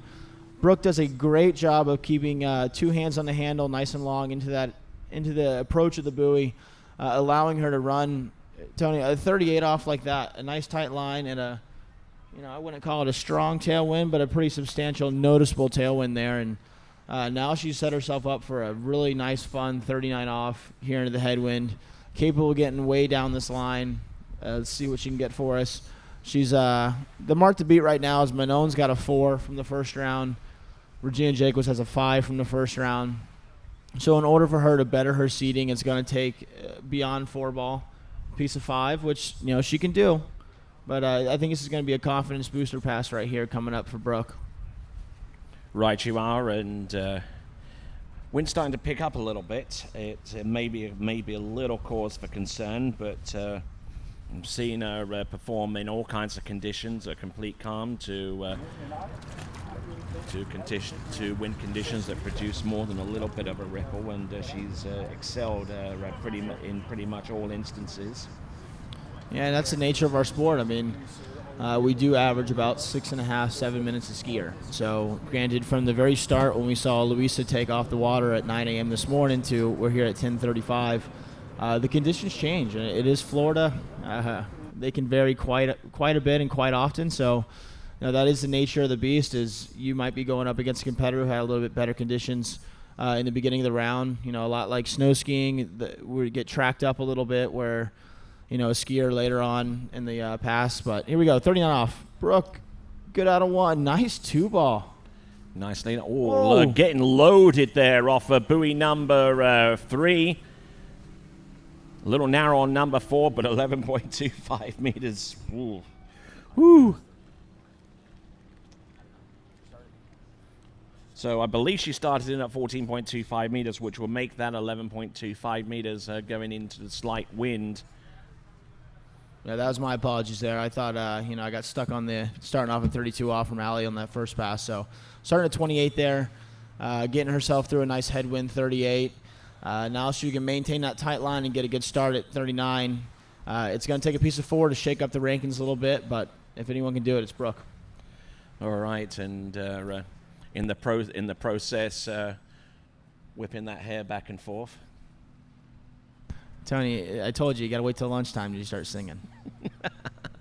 All right, then. That is Brooke Baldwin doing a fine job with 11.25 meters. Already through to the next round of the competition, as we mentioned, on the basis of the round 1 score that she produced of 2 at 39.5 off.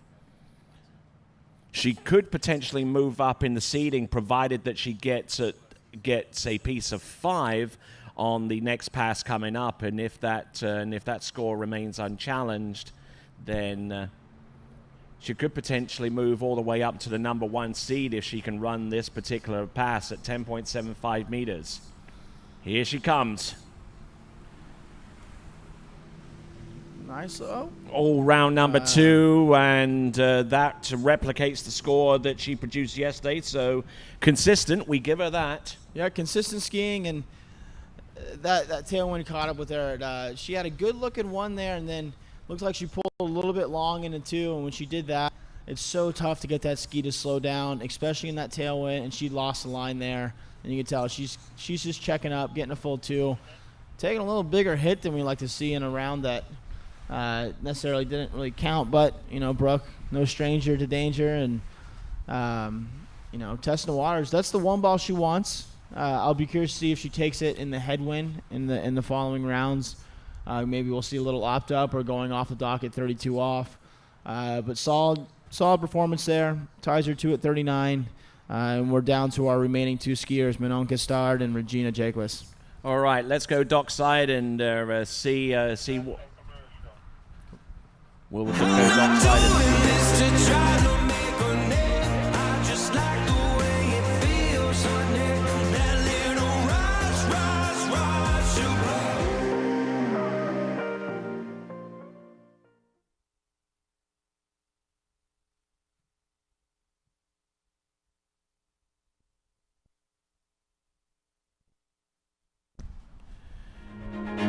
I'm April Coble-Eller from Coble Water Ski and Wakeboard Camp here in Lillington, North Carolina. Our facility is situated on 10 private lakes.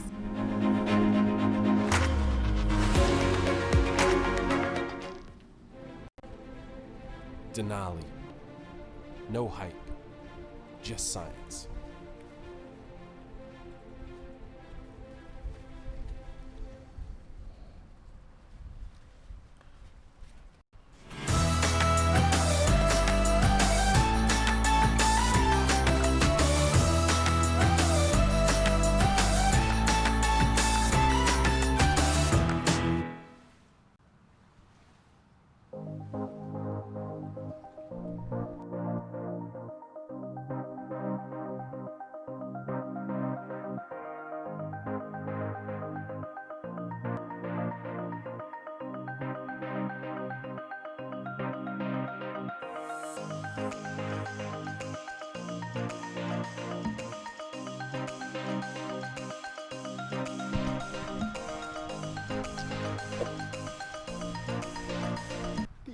All right then, and at the Lake Groove facility, which is the home to Action Water Sports and Ski Fluid, we will find our next competitor about to take to the water. Coming to us out of France.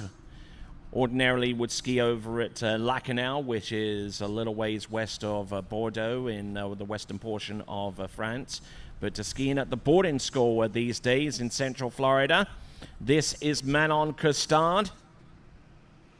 All right, Tony. We saw Brooke Baldwin go back to that 28 off 14-meter line or opening pass. Now we got Manon electing to go back out at 13 meters, 32 off, which we talked about earlier, sets her up for that headwind 39. Manon getting through this pass just 2 weeks ago at the Swiss Pro, getting through this pass several times this season.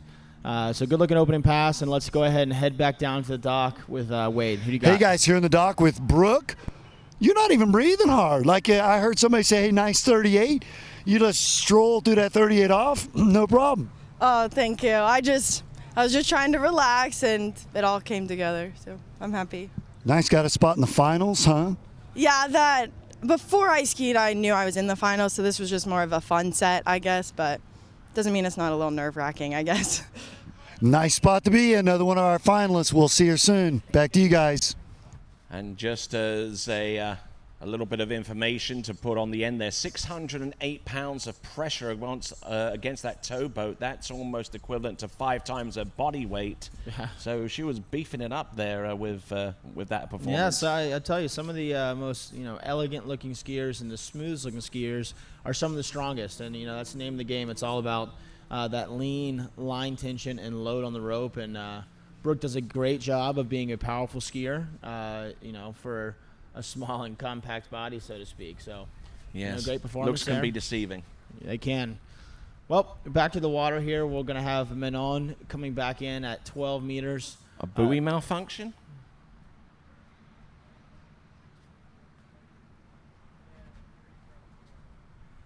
Oh, yes. Looks like we got a missing boat guide buoy for buoy number 2. So we're going to have the crew on standby. We'll continue to bring to you more live coverage of the 2020 MasterCraft Pro. We'll get that buoy back on, and then we'll continue on with Manon Castard. Nothing else to do?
Lessons learned from the silent flight of owls has been applied to aerospace and to Formula One racing. Now, they've been applied to the water ski fin. Coming soon, the Whisper Fin Pro.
All right, then, approaching the course, 12 meters. Manon Custard on that Conley GTR. The current world slalom champion won that title last season.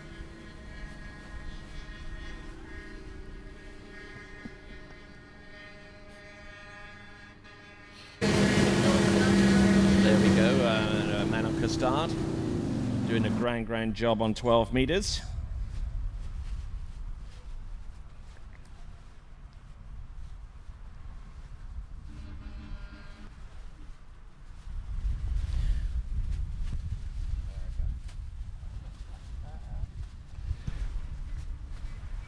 All right. No big deal through there. 35 off headwind, 38 tail. This wind, it's getting stronger by the moment, Tony. I'll be curious to see kind of how much this picks up. I'll have to get the forecast out here in a little bit and see what we're in store for this afternoon. But this is definitely a great opportunity for Manon to, take a 38 downwind, build the confidence a little bit, which we, earlier in the earlier rounds we had a little bit calmer. So get her through this 38, but then it's going to set her up for a beautiful headwind 39. She's already got a score of 4 in the books. She's only a buoy behind your leader, Regina.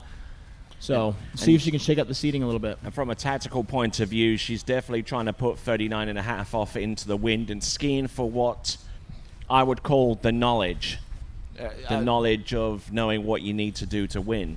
No, absolutely. You couldn't have put that better. I mean, you're at this point, we're skiing for rank, whether she's going to be number 1 or number 2 off a dock. But right now, we're skiing for feel. We're skiing for knowledge. I can't hone it down on much. Like we're testing those water. Look at this.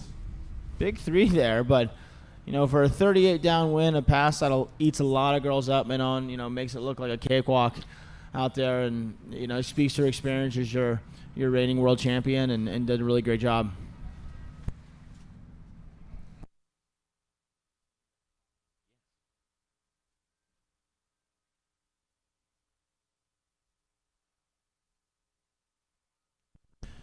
So Manon Custard doing a fantastic job out there with the angle coming off the buoy and just nice tight line and good extension.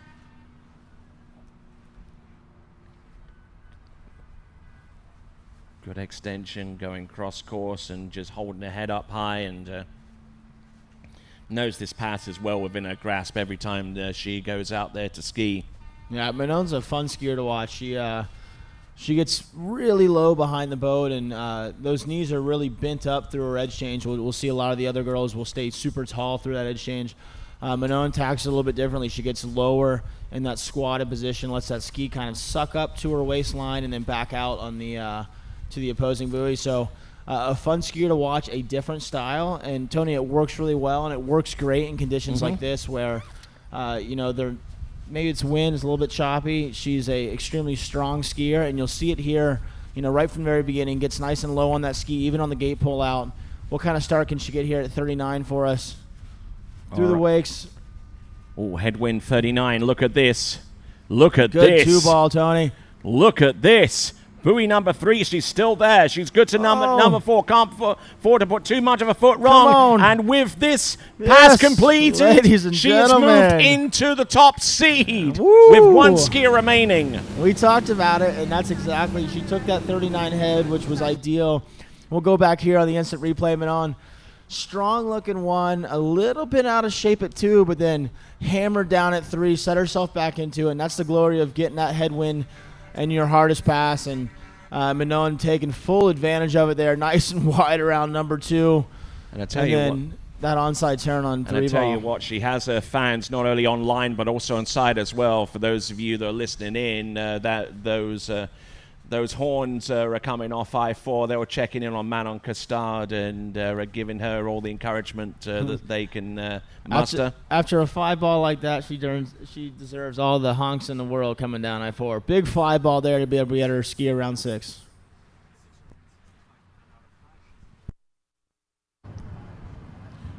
£665 of force. I told you it was a big 665. I mean, that's puts her 40 pounds heavier than the next closest competitor, and it was that 5 ball there we saw at 39. It's her onside turn, and we talked about her getting nice and low on the ski. When you get low on the ski like that, it allows you to take big hits like that. But here we go. She's your new leader right now. Coming back in, 41 off. Here we go. Manon Costard, look at this. 41 off, round number 1. Does she get a piece of number 2? Oh, and good effort there. I believe it's good enough for 1. I think she got the ski around there. I'll be curious to see where the judges call it. As the rules, the ski, you must maintain line tension in a skiing position and have that ski make it back inside the buoy line. Let's see if she got around 2.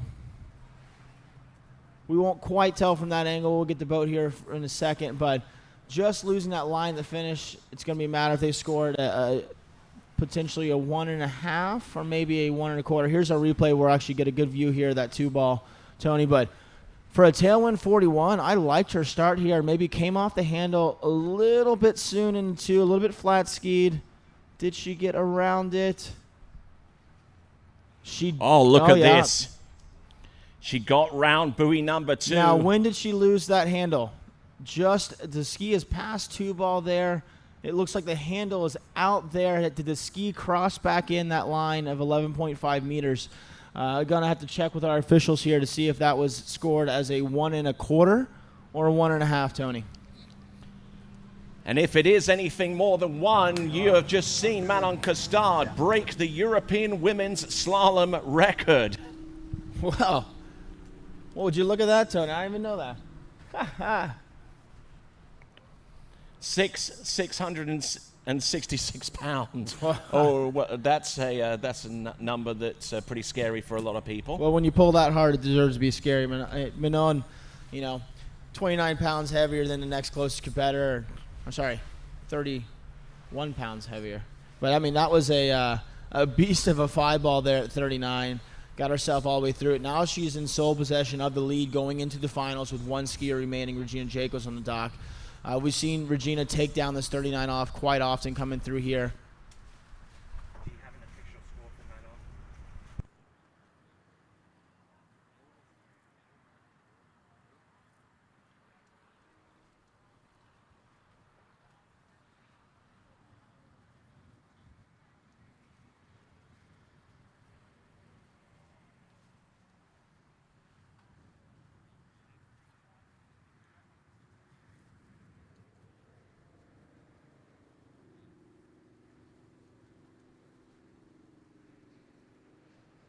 Okay, still trying to decide the score for Manon. Manon, come on.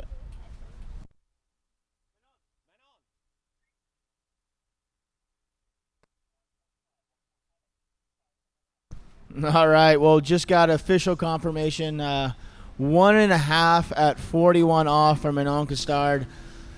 As Regina Jacobs, the only competitor left that can possibly unseat Manon Costard for the number 1 seed. A great effort there from Manon Costard, and here she is at the announcing point, and with 1.5 at 41 off at 10.25 meters, that breaks the European slalom record. Yes, I'm super excited. I've been trying pretty hard, honestly, to get to 2.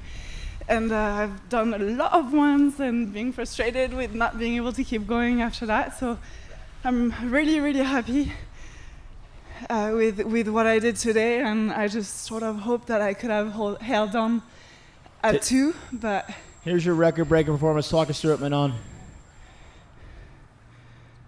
Good extension round. You're almost a little narrow on number 1, but you managed to hike that ski around. Yeah, and I'm breaking a little bit after 1 and then barely making it, yeah. But very excited, you know. All right, that record of 1 at 41 off has stood since 2018, since November of that year. So October 2020, I mean, another half a buoy, new record. You must be pretty chuffed. Yeah, I'm really happy. It's a different time from when you're a kid and you get like 1 more pass every year. Now it's half of a buoy for 3 years, but that's good. All right then. So congratulations. We're going to have to confiscate that line, aren't we? Then the handle to make sure everything is measured out right. So we're going to measure out that rope. Thanks a lot, Manon Costard. But she's sticking around here because she's taking a look at the boat view of Regina Jaquist, the only competitor left that can unseat her right now. Manon Costard is your number 1 seeded competitor going into the women's slalom final, but not quite done yet. No worries. Yeah, stick around, sit down. So.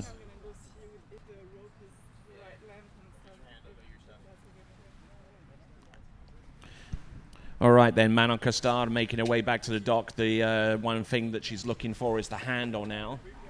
Yep. So I do a lot of TCing and technical controlling at this tournaments, and in all of our tournaments we have a certified technical control person on a world basis to make sure that what we're competing on here is the same standards that they're competing on to in South America and Australia, all over Europe. Mm-hmm. So what they do, it's a standard board that sets the rules and the applications for all these rope lengths. And so what they'll do here after a record like this is the technical controller will go down to the end of the dock. They'll take that rope and they'll take that handle and they'll double check to make sure that the handle was within the 1.5 meter tolerance and that the rope lengths in question being 35 through 41 off are all measured within a tolerance, and there's only a tolerance of about 2.5 centimeters when you get to the shorter line lengths, and it's up to the technical controller to make sure a good rope's provided. But here we go, Regina, 38 off, tailwind coming down the lake. She had a score at 5 at 39 in the first round. Big 3-ball there, no big deal for Regina. Makes her way around 5, around 6, full 38. And now Regina here as well. She ran 39 at the Swiss Pro just a few weeks ago. She's run it probably the most out of any professional women's slalom skier and she wasn't that far from running 39.5 off yesterday either. Kind of got a little bit bogged down on 5 and came up short on 39 yesterday, but we'll see what she can do today. Yeah, and it's shaping out to be great conditions for if you're able to be gutsy enough and take that 38 downwind, you get to reap the benefits of that with that 39 head. And I know there's going to be some guy slalom skiers that are early off in this competition that are taking an eye right now and watching us win and watching how these women are skiing and how they're competing and deciding on their strategy of what their starting rope length is going to be, whether they want to take 39 headwind or they may want a 41 headwind, take 39 tail. So that'll be fun to shake up to see what these guys do for us. I could see some opt-ups going. I could see some guys going off at 12 meters. But more importantly, we're going to have Regina Jaquist coming back in at 39 off here in just a moment. And she too, skiing for the knowledge of the score that you need to beat or the competitor that you need to beat in order to take the title in the women's slalom final. So let's see if she can produce the score that will get her closer to knowing. Here comes Regina Jaquist, This is 10.75 meters now. 10.75 round the first couple of buoys. Here comes number 3. Nicely done. Look at that. Checks up on 4. Big 4 ball. Look at that. Number 5. Yeah. And she is not going to give up without a fight, I tell you what. Yeah, she said, good job, Manon. I'm proud of you, but not so fast. So, I mean, then again, where this is a seeding round. Did you just go on full-on Lee Corso there? You like Not that? so fast. I'm getting into my vibes here today, Tony. All right, and look at this from Regina Jaquez, multiple-time world slalom champion, multiple-time world record holder. Is there anything she hasn't won yet? I'm trying to think. No, actually, if I'm being honest, I mean she's the only winner of the Swiss Pro Slalom. She's won the Malibu Open more times than we can count. Masters and U.S. Opens, World Championships, just every tournament out there you could possibly think of. And if she's been skiing good enough to earn your vote of skier of the day, go to waterskibroadcasting.com and put in your vote for skier of the day. Is it Manon Costard? Is it Regina Jaquez? Is it maybe one or two of our other skiers that have featured prominently up until now? Yeah, there are no rules for that voting process. It's whoever you felt put down the best performance today or the gutsiest performance or, just a fan favorite. But here we go. Regina coming back in, 41 off. Manon Costard with a new European record, 1.5 at 41 in the lead as of right now. Let's see what she's got for us. Regina coming in. Round 1. Tight-looking 1. Got the skill round Makes 2. the play on 2. She's the number 1 seed, and there you go. Wow. How about dem apples? I like that.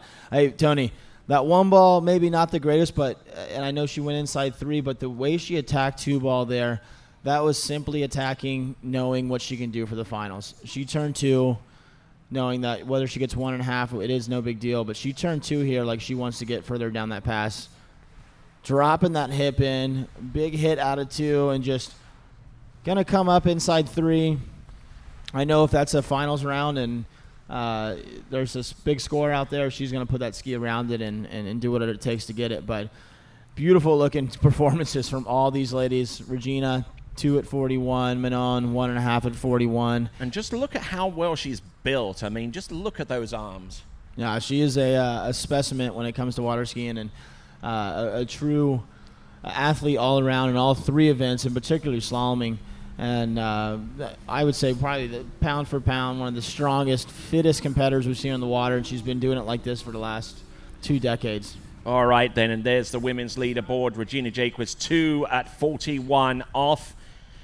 Second place with the new European slalom record, 1.5 at 41 for Manon Costard. Then Brooke Baldwin with 2 at 10.75 meters, and she has the upper hand ahead of Ellie Nicholson, also with the same score, and a tied 5th place between Elizabeth Montavon and Paige Rini, with nothing to separate those last 2 skiers making it through to the next round of the competition. They both scored the equivalent score yesterday and today, so it may actually come down to a coin flip to decide who will ski ahead of the other when we go into the women's slalom final, which will take place upon the conclusion of the men's slalom final. Here's the rope tension. Manon Costard, 666 pounds, number 5 at 10.75 meters. Jessie Duperton. Yeah, I mean... Duperton. That's the one. Thank you very much. I'll remember that now. That's why I stick the first names only, Tony. All right. But so there we go. That is women's slalom. Men's slalom comes up next, and we'll go to the dock first around to check out Wade and whoever he's got next to him. Wade, who you got? Here in the dock with Regina. Awesome skiing. You had some pressure. The girls were like throwing it down this set, right? Yes, I mean, off the dock, all of the girls were getting deep 38, getting down 39, Manon running into 41. So just competition that you love to see. I mean, it's the end of our season, so we're all kind of ready and peaking, and it's just nice to get out there. And it felt great this morning, and now we'll rest up and get to the finals this afternoon. And all 6 ladies ran into the 39 to make the cut. That's big skiing. No, that's awesome. You know, whenever we can all be into the 39 offs going into the finals, that's just taking the bar to the next level for our sport for women. And it's just awesome to see that all of us are just keep pushing the level. It's great for women, and you know, that just kind of makes sure that we're always here at the events too. Well, you guys at home are going to have the best seat in the house. Thank you, Adam, and the rest of our camera crew, Vince, Tony. Love you guys at TWBC. All right, thanks a lot, Wade, doing a sterling job at the starting dock area, and there was Regina Jaquist. She has, quote unquote, the knowledge now, knowing what she needs to score to take the title here at the 2020 MasterCraft Pro. We'll continue on with the men's slalom competition right after this, so do not go away.